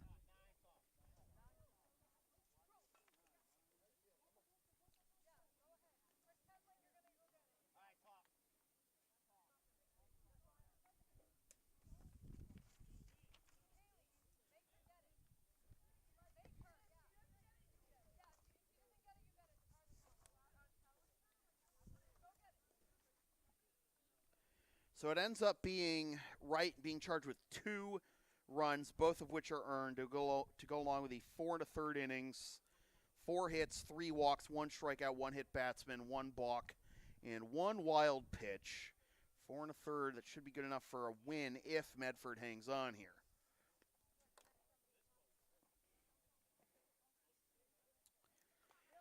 Paradis is back out there for the bottom of the 5th.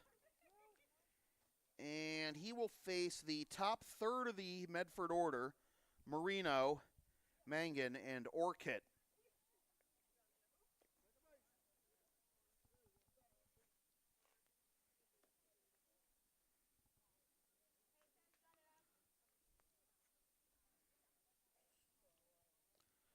Bottom of the 5th, 3-2 Medford. It's had our first run since the 2nd inning. Travers Moody with the 2-run single to give Medford the lead back in the 2nd, and then gets a couple of pivotal outs there, taking over for John Wright. First pitch is fouled off for strike one to Justin Marino. 1 for 2, ground out to third in the first and singled in the third. Down and away for ball one. 1-1 the count to the Medford leadoff man.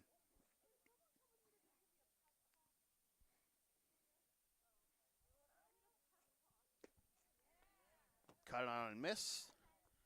1-2. Haven't had a whole lot of swings and misses in this game.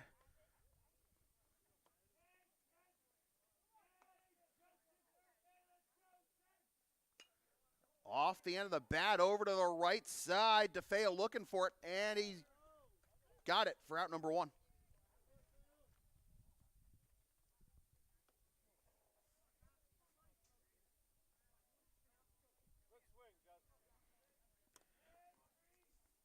So here is Karsten Mangan.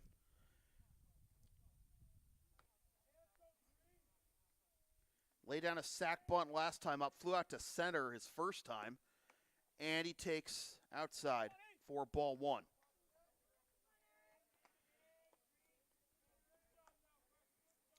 Paradis, the Suffolk commit for baseball, and he gets this. He fouled off to the right side. Oh boy. Welch, did he hang on to it? He did. Sorry we didn't get the full picture because we're stationary behind home plate, but the first baseman, Welch, tracking that one into foul territory, then hanging on to it after he bumped into the fence down there on the right field foul side. And great job by, well, we've seen some phenomenal defense by both teams today. So 2 up, 2 down for Orchid, who offered at it for strike one. In the top of the sixth, it's the middle third of the order due up for Woburn, Welch, DeFeo, and Paradis. Curveball misses low for ball one, 1-1.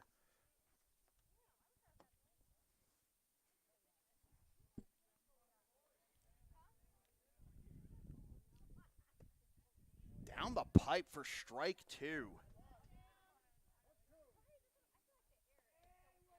Just one of the few pitches by either side today that we've seen that's really close to down the chute, but here's another flare over to the right side. Welch, a substantially easier play that time around, and the side is retired 1-2-3. First time Medford has gone down 1-2-3 since the bottom of the first. And we go to the sixth, 3-2. Mustangs on top of the Tanners.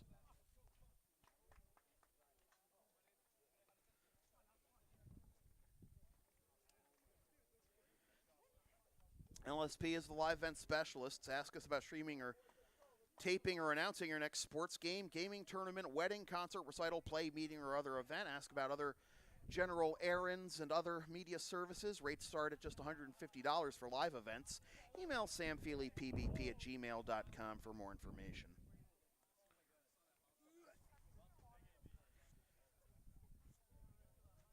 Through 5 innings, 2 runs, 4 hits, no errors, 4 left for Woburn.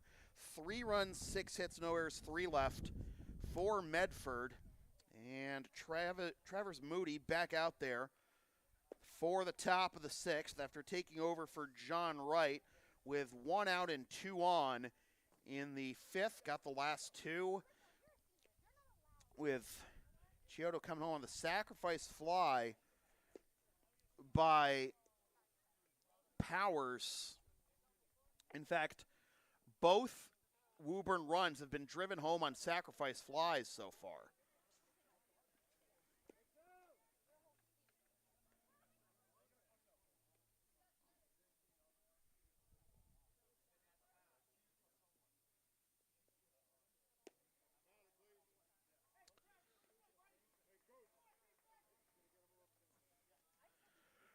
All right, so here is Connor Welch, who turned in a couple of nice defensive plays. And keep in mind that when those balls are going over to the right side, when you're facing the pitcher's mound, the sun's in your eyes. So great concentration by Welch, especially on the second out when he hauled it in foul territory and then bumped into the fencing down there on the right side. That is down and away for ball one. Welch is 0 for 2 with a ground out to the pitcher back in the first, and a ground out to second in the fourth. Welch, DeFeo, and Paradis, really the stars of that bottom of the fifth, leading it off here in the top of the sixth, and Welch is ahead 2-0.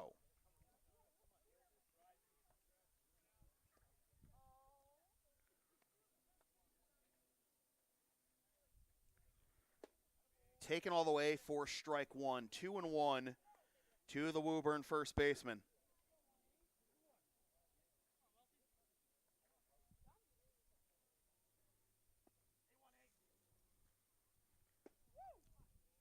Breaking ball, but couldn't snap it all the way into the zone, and it'll be 3-1.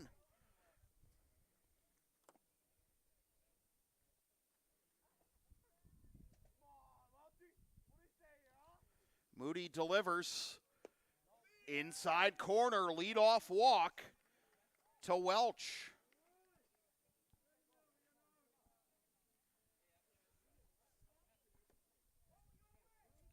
Leadoff man aboard for Woburn for the third time in 6 innings. DeFeo was the first Woburn leadoff hitter to get on base today when he doubled and then came around to score back in the second. He takes strike one. That was the first run of the game that he scored after stroking a leadoff double and then advancing to third on a balk by Wright, and then coming home to score on Paradis' sac fly. Step off now by Moody. Wright is still in the game. He's at second base. Breaking ball in there for strike two. That looked like a good one to hit if you were ready for it, but maybe it wasn't, and so it is 0-2.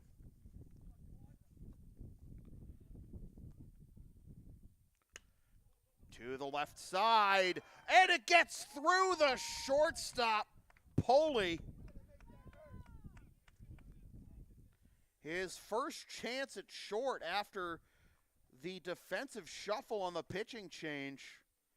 First and second, tying run now in scoring position, and the go-ahead run at first for Paradis.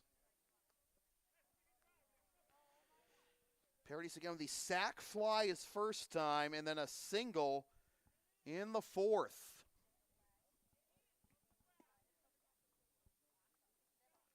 He's going to square. He gets it down. Oh, home plate umpire was ready to signal that fair, but picked up at the very last moment by the catcher, D'Orazio, in foul territory, and that'll be strike one. With the wind blowing towards the third base side right now, you should let that roll a little bit. See if the wind will blow it foul. 0-1 the count to Paradis. We'll see if he squares again here. He does. Pulls back, and it's ball one. And remember who's on deck. I've said it before. I'll say it again. Luke Ganji, who has the only home run this season for the Tanners through 6 games. Reached for and fouled off on the swing. And the count will be 1-2.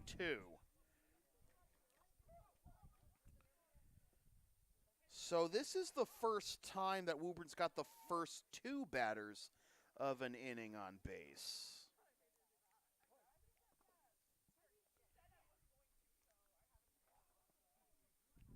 One, two. On the outside corner, strike 3 called with a breaking ball. So after just 1 strikeout through 4 1/3 for Wright, Moody picks up his first K. Big first out there, still first and second, and now here's Ganji. Fly out to left in the second, walk in the fourth, but then was picked off at first to end that top of the fourth, and he takes a breaking ball for strike 1.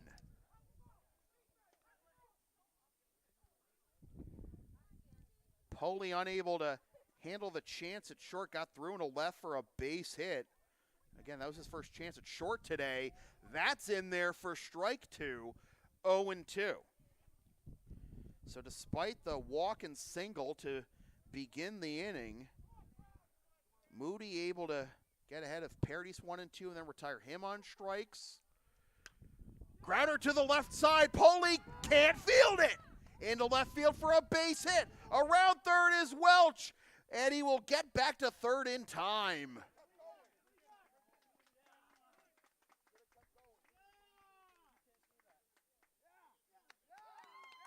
Wait, what? They called interference, I believe, on Medford, so that's going to result in a run for Woburn.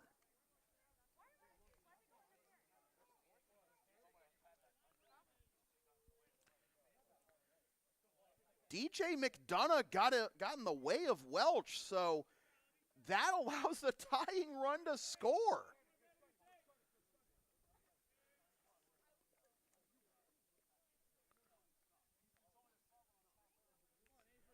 So first and second, still one out, and that brushes Powers back for ball one. Ganji with the single. Welch scores, aided by the interference call on McDonough at third. Low for ball two. We are back to where we started. After Moody is unable to put away Ganji ahead of him 0-2.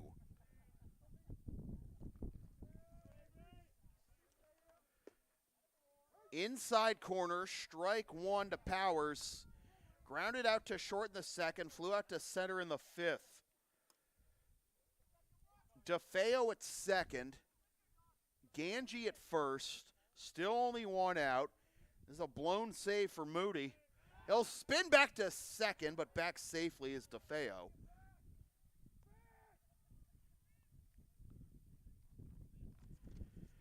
So the game is tied, and Woburn still now has the go-ahead run in scoring position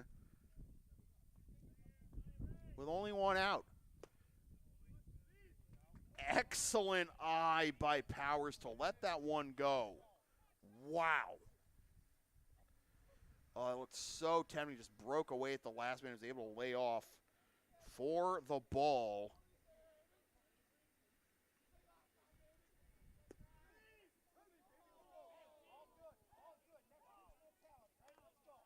What do we do when something doesn't go our way? We forget about it.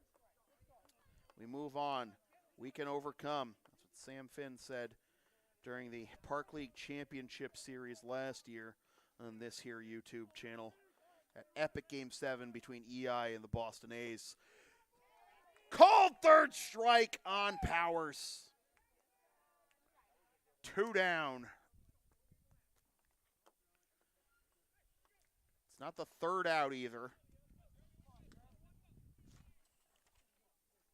You still have a chance.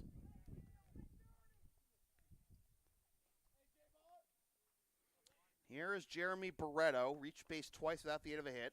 Walked in the third. Hit by a pitch and scored in the fifth. And he will take ball one.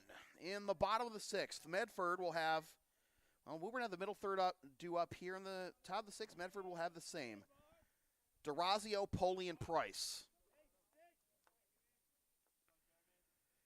Moody comes set in the pitch. Down and away, 2-0. So again, blown save for Moody as he allows the tying run to score. Go-ahead run still in scoring position for Woburn.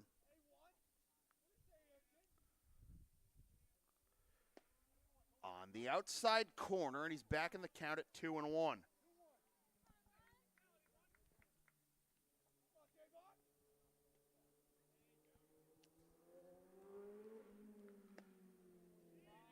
Three and one.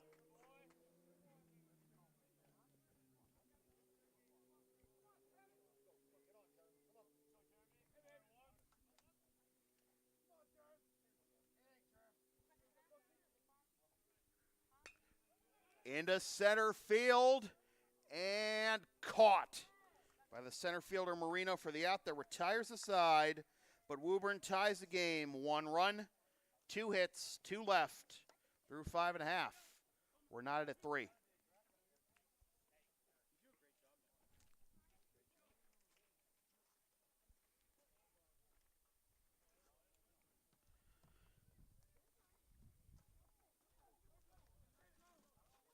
I forgot what my last promo was. Oh, whatever. I'll just do this one again.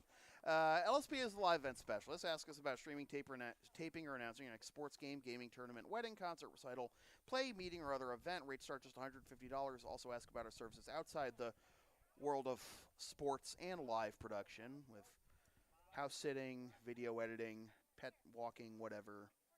I'll walk your cat if you need me to. I don't know. Email samfeelypbp@gmail.com for more information. Bottom of the 6th.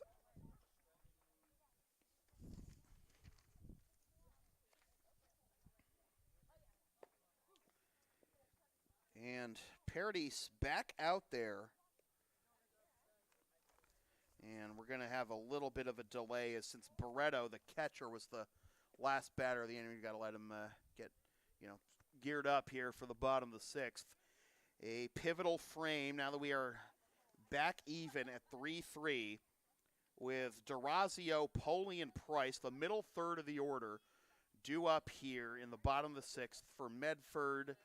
Trying to take the lead and maybe have a chance to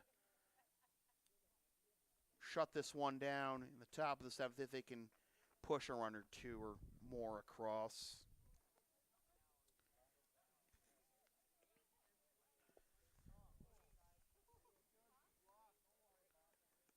So John Wright's going to get a no decision after going 4 1/3 innings with 4 hits, 2 earned runs, 3 walks.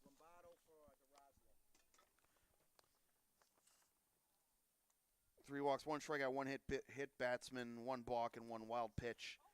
And we're going to have a pinch hitter for Medford.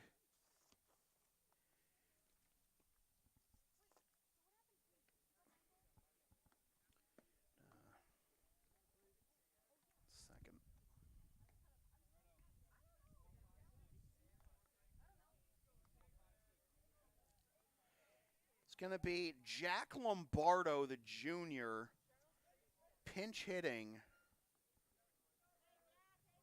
for Joe D'Orazio.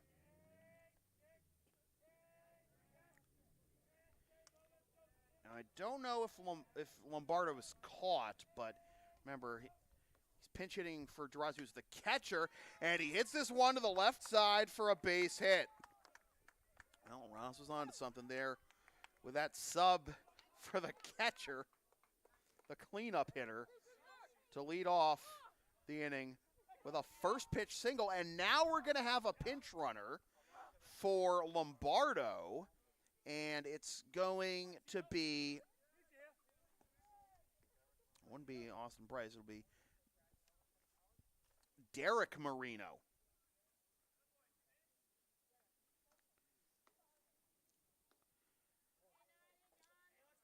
Derek Marino's a junior. Justin Marino. And the throw over to first. It didn't get far enough away. First base coach was yelling at Derek to get back to first after the pickoff attempt went wild, but wasn't that wild. Was able to get back to first, so what an eventful start to the bottom of the 6th. Here is Poley. He's going to square. He really went all the way up there with the bat to try to lay that one down and was still somehow able to get it out of the way for a ball. Wow. So we got Derek Marino pinch running for Jack Lombardo. Throw over to first. They got him.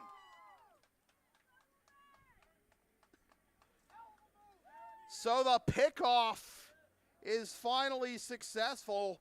Lombardo pinch hits for D'Orazio, gets the single. Derek Marino pinch hits for Lombardo.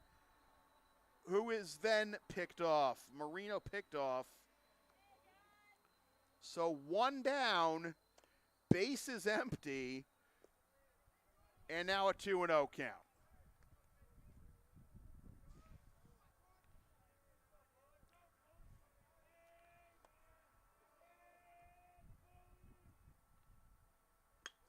Lace right back to the pitcher. Literally went straight into his glove. He didn't have to move it at all.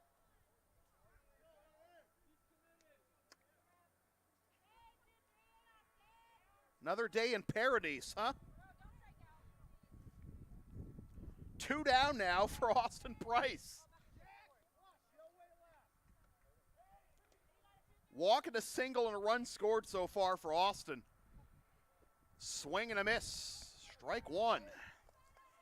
In the top of the 7th, it'll be the top third of the order, due up for Woburn. Lush powers at Lee. Swing and a miss. Oh, and it took a nick out of Barreto, too, and try to walk it off. But 0-2 the count. And making sure his catcher is all right. Joe Wilson. Looks like we're okay, so we'll continue on.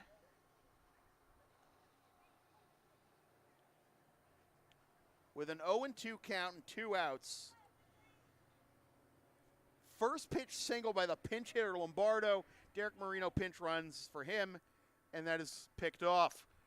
A foul. Yep, exactly. I was going to say, didn't think Barreto hung on to that one, so we do it again at 0-2. Price just barely able to stay alive there.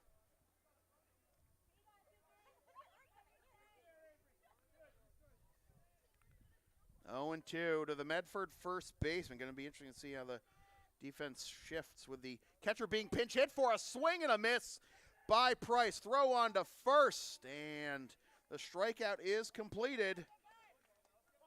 And Paradise faces the minimum despite the first pitch leadoff single by the pinch hitter Lombardo. We go to the 7th, and it is still 3-3 between Medford and Woburn.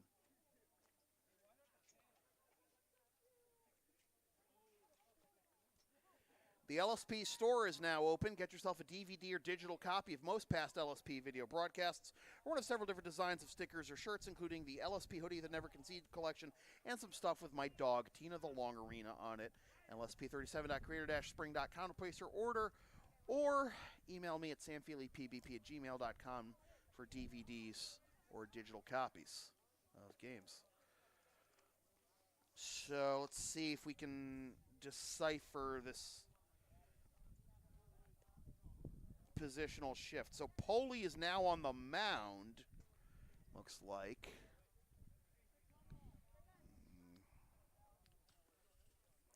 Roz. Well, maybe we might have a change here defensively. Okay, so, and now looks like, yeah, Mangan's going back out to, was in right field, and I was like, Roz.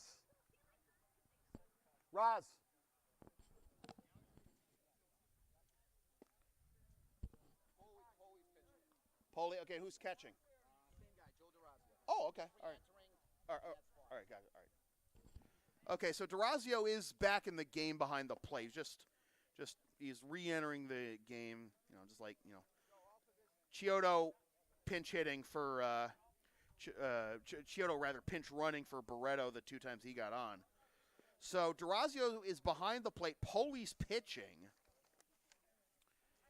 And Roz, who's at second short? All right, gotcha. All right, just make sure I got everything right. Okay, so Moody's back at short. Okay, so Moody's back at short, and right is at second. Okay. All right, so it's just Moody and Poli swapping positions. Okay, so Moody back at short.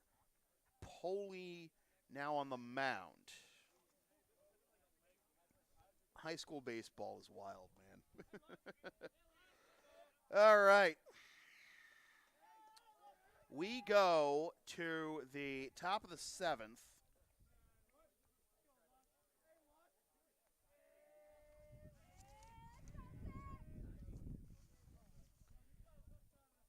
And here is Ryan Lush to lead things off.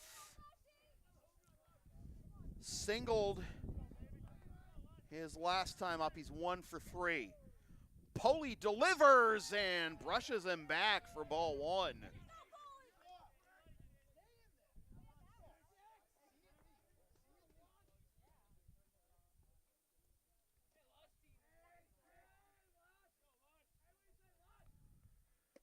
On the outside corner this time for strike 1. Lush ground out to short to begin the ball game, popped up into the 4-3 double play in the 3rd, and then singled in the 5th. Inside out swing fouled over towards the Medford dugout, and the count will be 1-2.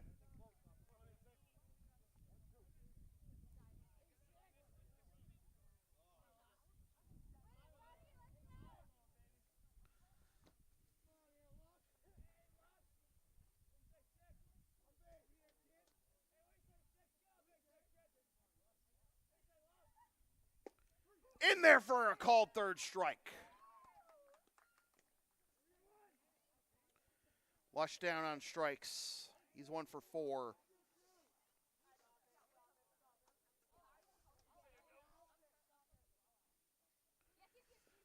Leadoff man retired for Woburn. Here is Jackson Powers. Singled and stole 2 bases in the 1st, walked in the 3rd. Sacrifice fly RBI in the 5th. He's going to try and butt his way on, but it's popped foul and over the backstop for strike 1.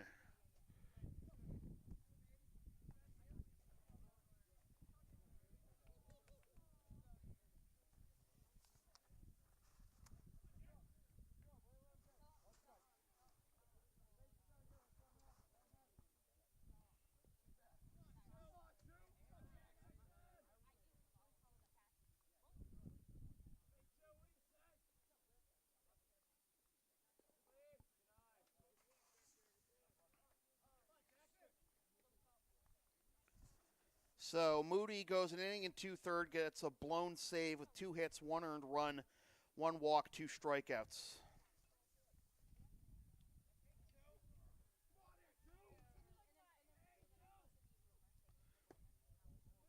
Ball 2. 2-1 the count to Jackson Powers, to be followed by Jack Lee. And if I let him get on, Connor Welch.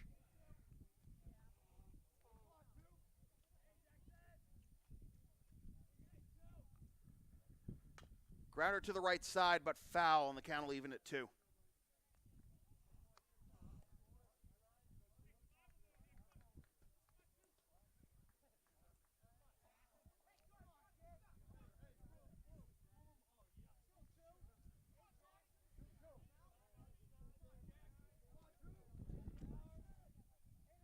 Sun's been in and out all day. You can no doubt tell from the picture. This game's progressed. Sun's shining behind 3rd base right now. The pitch. Swing and a miss, strike 3.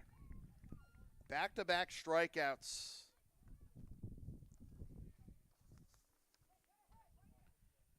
This is the first time for Medford pitching that they've struck out consecutive batters. The only time Paradis has struck out consecutive batters was Orchid to end the 1st and DeRazio to start the 2nd.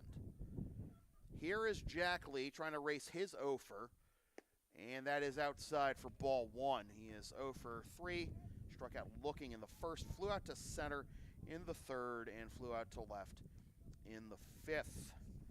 The bottom 3rd of the order due up for Medford, by the way. In the bottom of the 7th, Piccolo, McDonough, and Moody.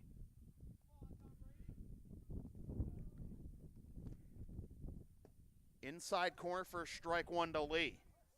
And remember, Moody, out of the number 9 spot, he was the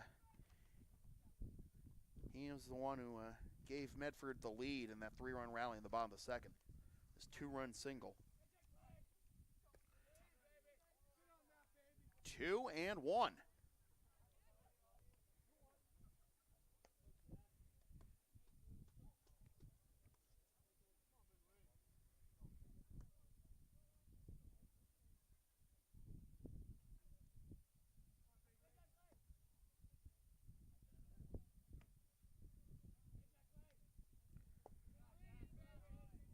Three and one, the count to Lee with the cleanup man Welch on deck.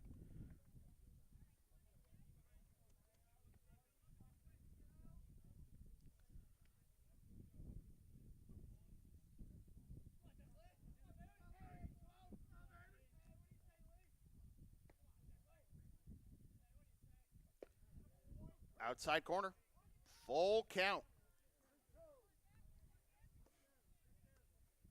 Can't throw the number 3 hitter a cookie on 3 and 1.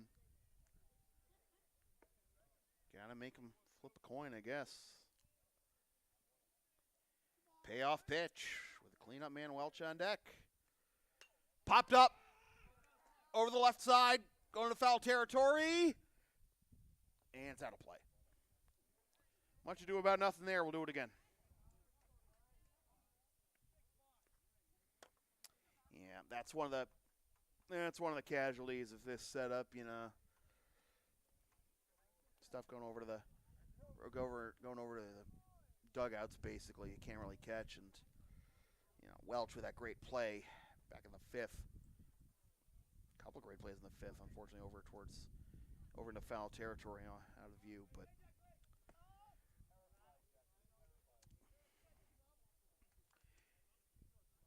That's why you got to learn to do radio commentary, too. Payoff pitch once again. Runs inside, and it is ball 4. So the inning continues for Welch. He grounded out to the pitcher to end the 1st. Grounded out to 2nd to lead off the 4th. And walked and scored the tying run last inning. Thanks to an interference call, too, on McDonough. 1-0 the count to Welch.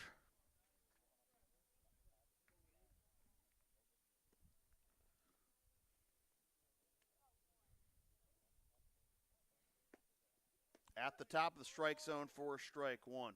We don't have it on our score bug, but I want to point out that Woburn's caps have a phenomenal logo. It's kind of a modification of the Hartford Whalers logo to look at like WT with bull horns, as you know, the Tanner's mascot is a bull. Of course, the Hartford Whalers, if you flip that logo upside down, it becomes the Hartford Mustaches. 2-1 the count. Lee at first. Inside 3-1 with DeFeo on deck. Got sunscreen. And I'm going to help with a big old shiner if that came in on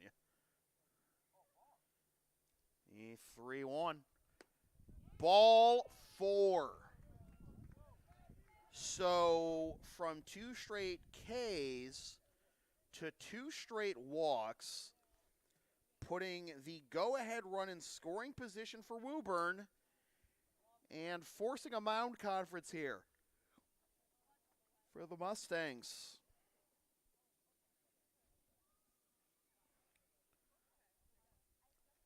See how the defense shuffles out of this, if it does at all, with DeFeo due up next. He is the only Tanner's batter with multiple hits today, with a double back in the 2nd, and came around to score the game's first run. Ground out to short in the 4th, and then singled in the 6th. only one player for Medford with multiple hits today. That's Poley, who is on the mound right now. So again, DeFeo 2 for 3 with a double and a run scored. Upstairs, ball 1. Lee at second, Welch at first.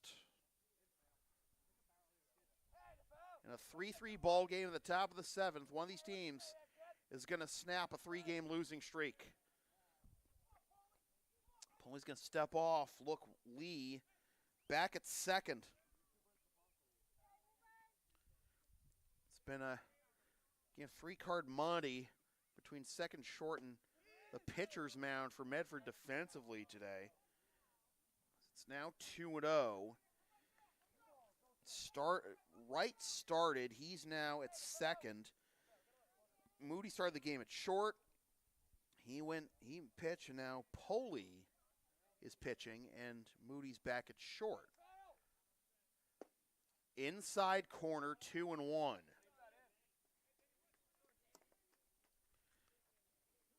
Where's the queen? All right. Second and first. Go ahead, run for Woburn, scoring position. 2-1, 2 out, 2 walks after 2 strikeouts to begin the inning. Oh, that looked like a good pitch to hit, but he swung a little too late, and it'll be 2-2. Fouled it off. He didn't even get a piece there. Fouled it off over towards the street there. 2-2 the count.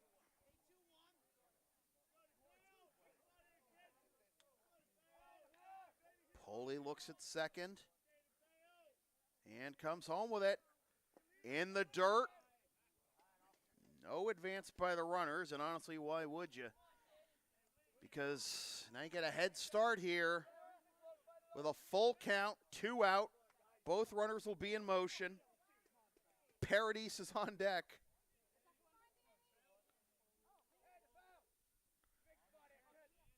Tie ball game, 3-3, 3-2, 2 outs. Runners go. The pitch in the dirt for ball 4. The bases are loaded. Orazio Azzarello going out, and this is going to have to result in another pitching change. Back-to-back Ks to begin the inning for Poley, but then walks 3 straight.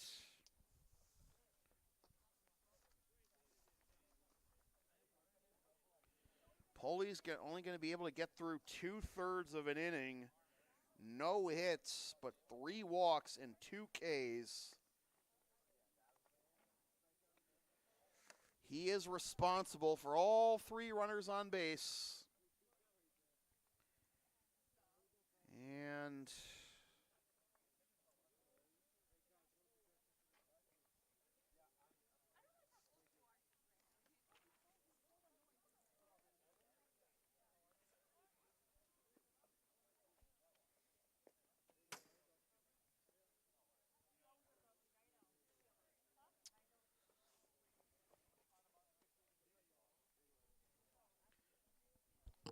Roz.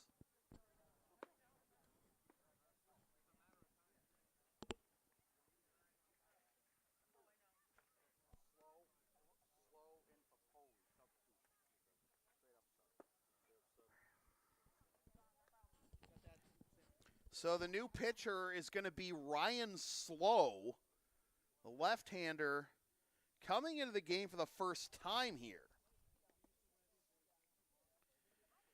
So he's going to take Poley's spot in the order, too. So Poley's out. Slow takes over on the mound. And he got the lefty Slow to face the lefty Paradis.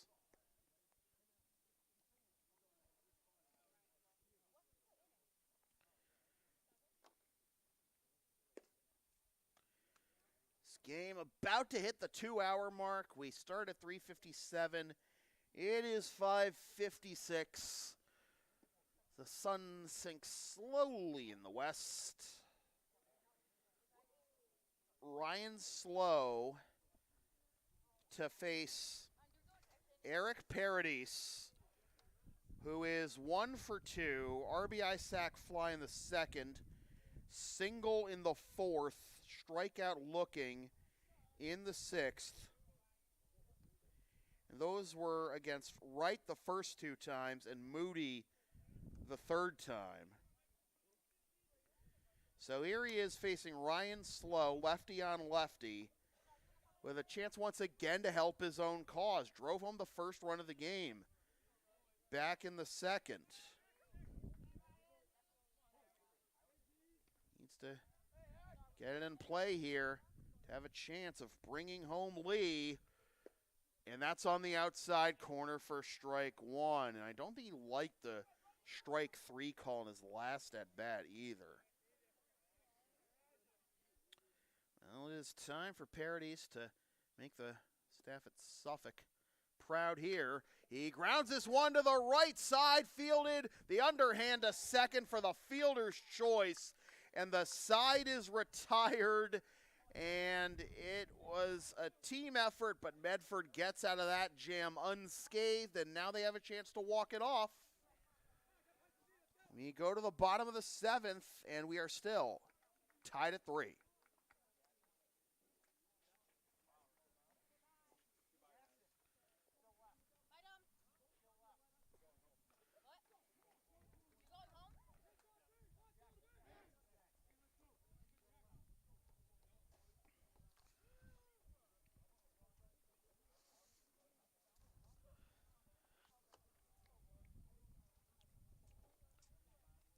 LSP's next broadcast is tomorrow afternoon at 3:10 p.m. when the Lawrence Academy Spartans take on the St. Mark's Lions in knapsack baseball action. Watch the game live and on demand here on the LSP YouTube channel, and don't forget to subscribe.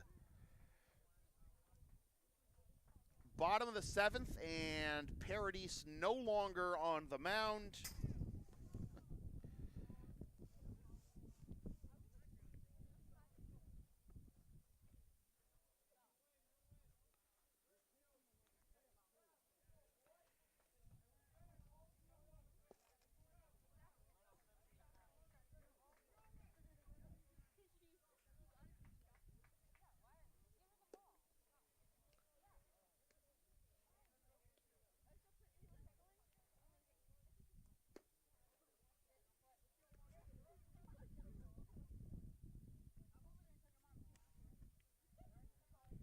Going to be Jackson Powers, like taking over on the mound.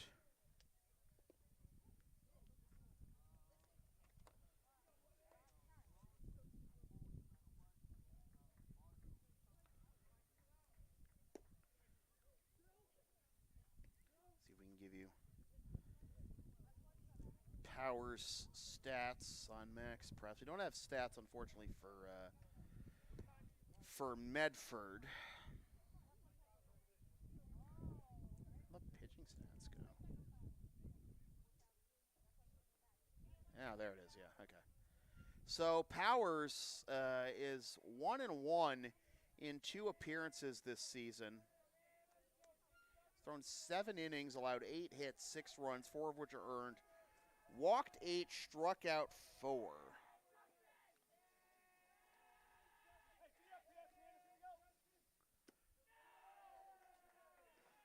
We go to the bottom of the 7th, and the first pitch up and away for ball 1. It is not Piccolo leading things off for Medford. It is Justin Curcio. He is ahead 3-0. They bring in the lefty to face the righty Powers, who gets strike 1 in there. Oh, what a snag at third for out number 1. Fantastic job there by Jack Lee. Back in the first, able to rob Marino of a base hit. And now here is DJ McDonough, the third baseman. He's headed to 2 fielders' choices, reached on 2 fielders' choices In fact, it almost got hit there for ball one, but the interference call on him back in the 6th allowed the tying run for Woburn to score. That's on the outside corner for strike one. So he's 0 for 2 is McDonough with an RBI. Driving home Poley on his fielder's choice back in the 2nd. He reaches for this one. It's a slow roller to short. Fires on to first. Low throw. He's got it for out number 2. The fantastic defense being played by both teams today continues.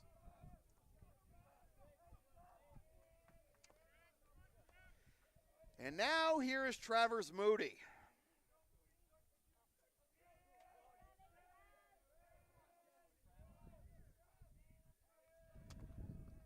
Two-run single in the 2nd, pop up to 2nd in the 4th. Loudest the Medford dugout's been today, as that's down and away for ball one.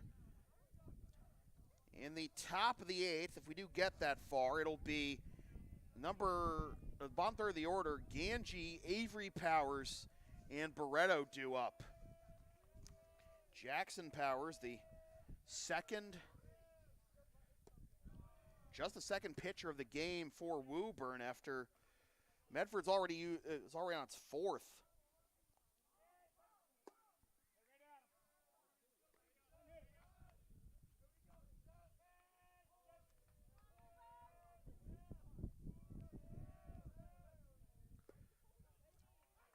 Ball 4.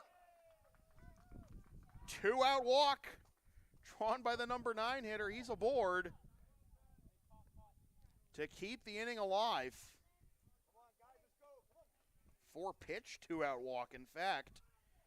And now here is Justin Marino. 1 for 3. Grounded out to 3rd in the 1st. Singled in the 3rd. Popped up to 2nd in the 5th. See if they try and send Moody here. Good breaking ball, but it drifts outside. An even better eye by Marino to take ball 1.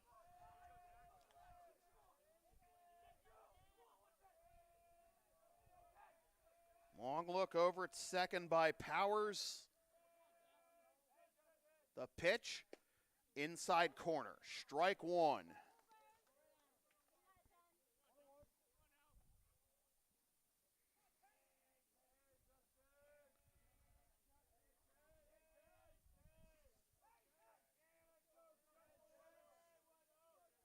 Throw over to he didn't throw it at all.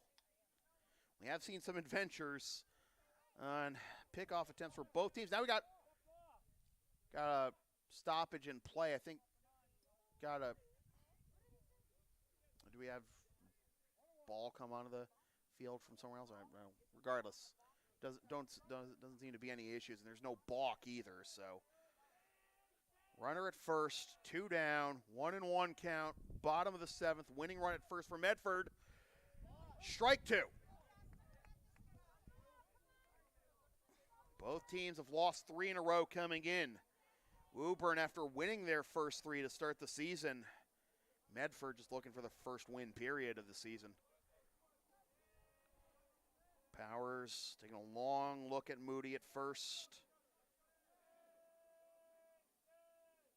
The pitch. There goes Moody. It is caught. And that'll do it for the bottom of the 7th on the sinking liner, caught it short by Lush.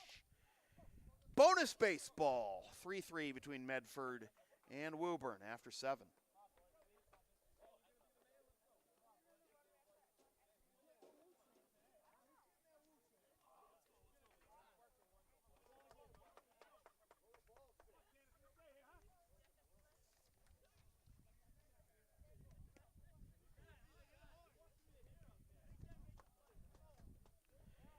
Advertising opportunities are available on LSP. Get your company's message on our content for as little as $25 a spot. Email samfeelypvp@gmail.com for more information. And don't forget, you can support LSP on the web, Facebook, YouTube, PayPal, Creator Spring, Ko-Fi, Linktree, LSP 37.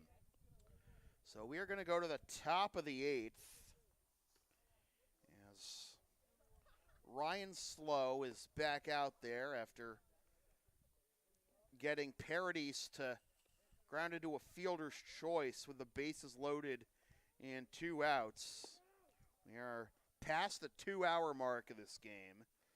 And Woburn is going to send up the bottom third of their order here to begin extras with Ganji, Powers, and Barreto due up.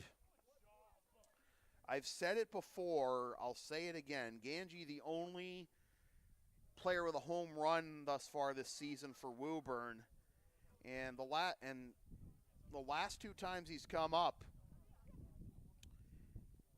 he's had a chance to tie and then give Woburn the lead if he could get a hold of one. But he takes strike 1 here. I think the wind, I'm trying to figure out where the wind's blowing in. So, gonna take a real strong one to get it out. 0-2 the count now to Ganji.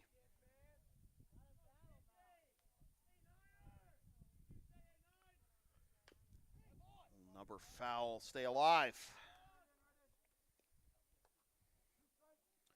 So through 7 innings, we have 3 runs, 7 hits, no errors, 4 left for Medford. Down and in, ball 1. 3 runs, 5 hits, no errors, and 9 left for Woburn. The 1-2 pitch from Slow to Ganji, waited on and fouled off. We'll do it again.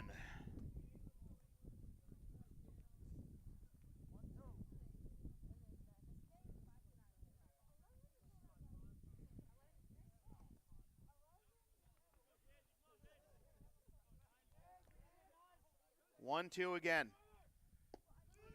Called strike 3!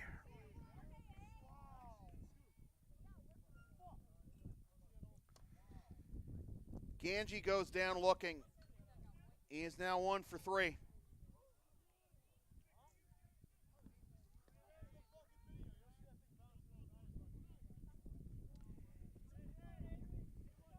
Avery Powers due up, 0 for 3.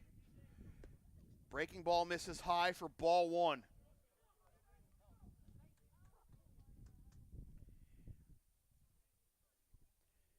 Avery's grounded out to short, flown out to center, and called out on strikes. Down the pipe for strike 1, 1-1.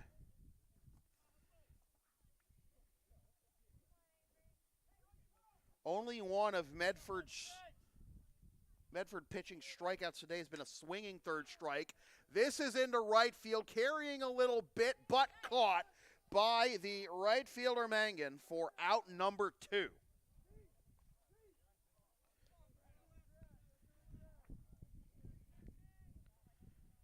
So here is Jeremy Barreto. Walked in the 3rd, hit by a pitch in the 5th, flew out to center in the 6th.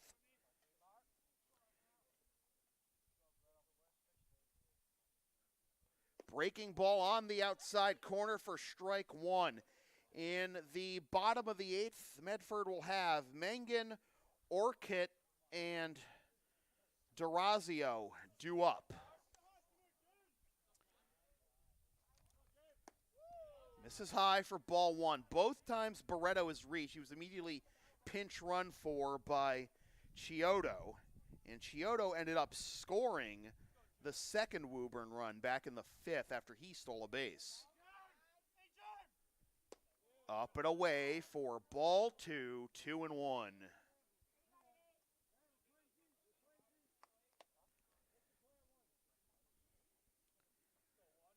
About to hit the 2-hour, 15-minute mark of this game. Inside for ball 3. 3-1 to Barreto. Lush is due up next.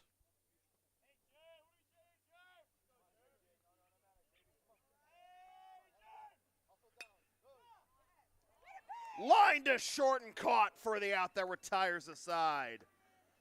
Woburn goes 1-2-3 in the top half of the 8th. Another chance for Medford to walk it off as we go to the bottom of the 8th, still square at 3.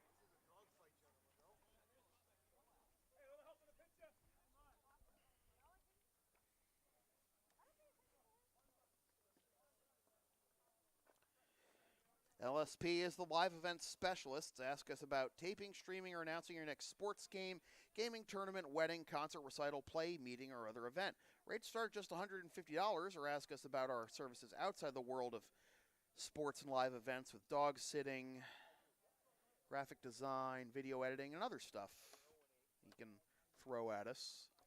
Email samfeelypbp@gmail.com for more information. We go to the bottom of the 8th. All 3 of Medford's runs were scored back in the 2nd. And it was 1 in the 2nd, 1 in the 5th, and 1 in the 6th for Woburn.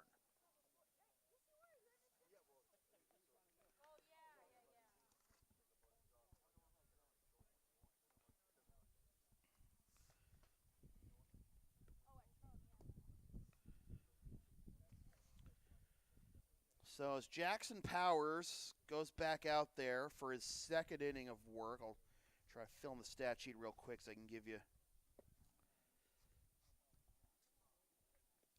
Eric Paradis' line.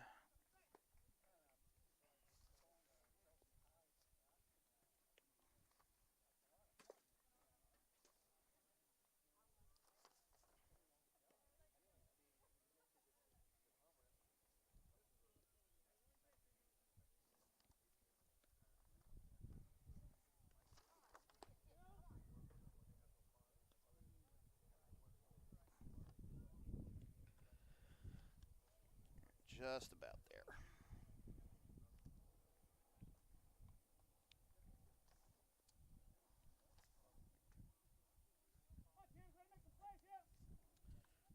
Okay, so the line on Paradis, he'll get a no decision.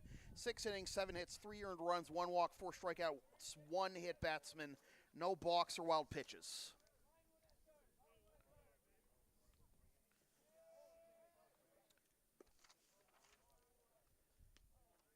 Mangan, who battled the sun to get the 2nd out of the top, had this frame leads things off and takes ball 1, and I pops this one foul the other way.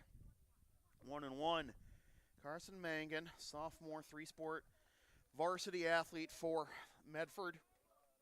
He's flown out to center, laid down a sac bunt and popped up to first. Both teams try to end a 3-game losing streak here. Sails high, and it'll be 2-1.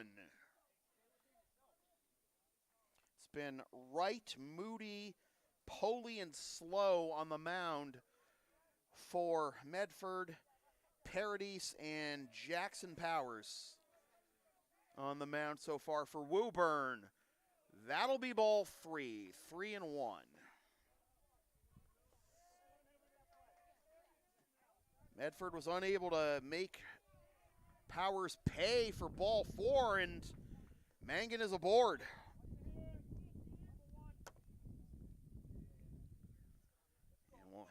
So with Mangan aboard for the first time,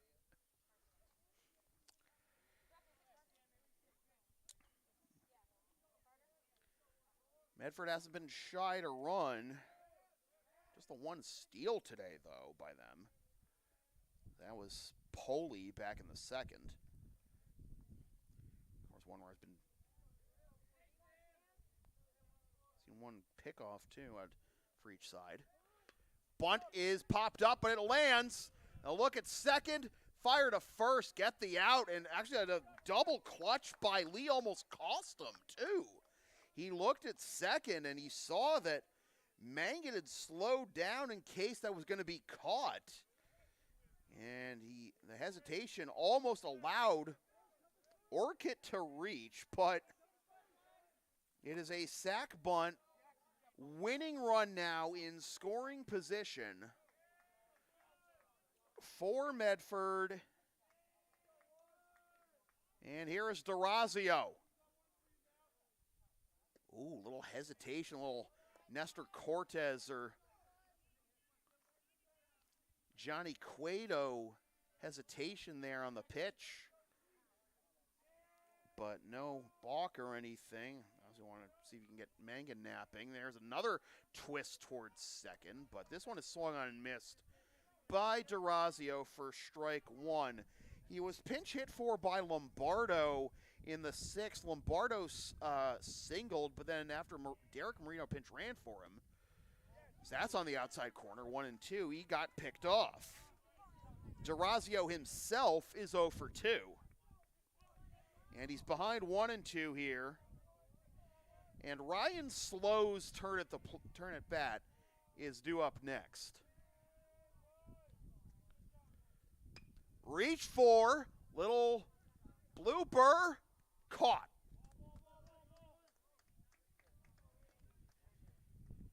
So nothing comes of that. And here is Ryan Slow for his first at bat of the game. Took over on the mound for Poli. Poli struck out the first 2 batters, but then walked 3 straight. Poli was 2 for 3 at the plate. Here's Slow's first at bat. He grounds this one. It takes a funny hop into left field. Are you kidding me? Ryan Slow is going to win this one for the Mustangs in his first at bat of the game and the first pitch he sees.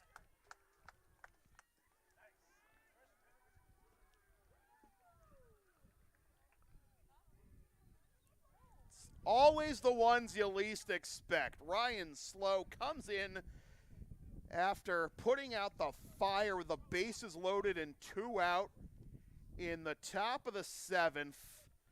And in his first at-bat of the game, the winning RBI single to bring home Mangan. Love it. How can you not be romantic about baseball, huh? So in a game that took 2 hours and 21 minutes, the winning pitcher is Ryan Slow. The losing pitcher is Jackson Powers. The final totals for Medford: 4 runs, 8 hits, no errors, and 5 left. And for Woburn, 3 runs, 6 hits, no errors, and 9 left. Ryan Slow with the win in an inning and a third of relief and the game-winning RBI single in his first at-bat, the first pitch he sees, is our player of the game as Medford picks up their first win of the season, and they are 1 and 3, and Woburn takes the L, and they have lost 4 in a row, and they are now 3 and 4. Fun game all around, some great defense. And, those hops over towards third base on the left side of the infield, both teams' defenses have been great all game, but just that one last hop of the game over on the left side proved to be the difference as Medford picks up the win. So, with that said, this has been a presentation of LSP, something for everyone for over a decade. Copyright 2023, unauthorized redistribution of any portion of this broadcast without the express written permission of LSP is strictly prohibited. A reminder that you can buy a DVD or digital copy or any of this game or most past broadcasts or any portion of our merchandise closet from lsp37.creator-spring.com or email me at samfeelypbp@gmail.com, where you can also buy ads on future LSP content or ask me about streaming or otherwise working your next live event or any of our other services. Our next broadcast is going to be tomorrow afternoon at 3:10 p.m. when the Lawrence Academy Spartans take on the St. Mark's Lions in NEPSAC baseball action. Be sure to subscribe to the LSP YouTube channel. We are on Facebook, no longer on Twitter, Facebook, YouTube, PayPal, Creator Spring, Ko-Fi, Linktree, LSP 37. Once again, the final score from Playstead Park in Medford, Mass. It is the Medford Mustangs 4 and the Woburn Tanners 3 in 8 innings. My name is Sam Feely, reminding you forever and always, freelance isn't free. Thanks for tuning in. Fresh for 2023. Suckas.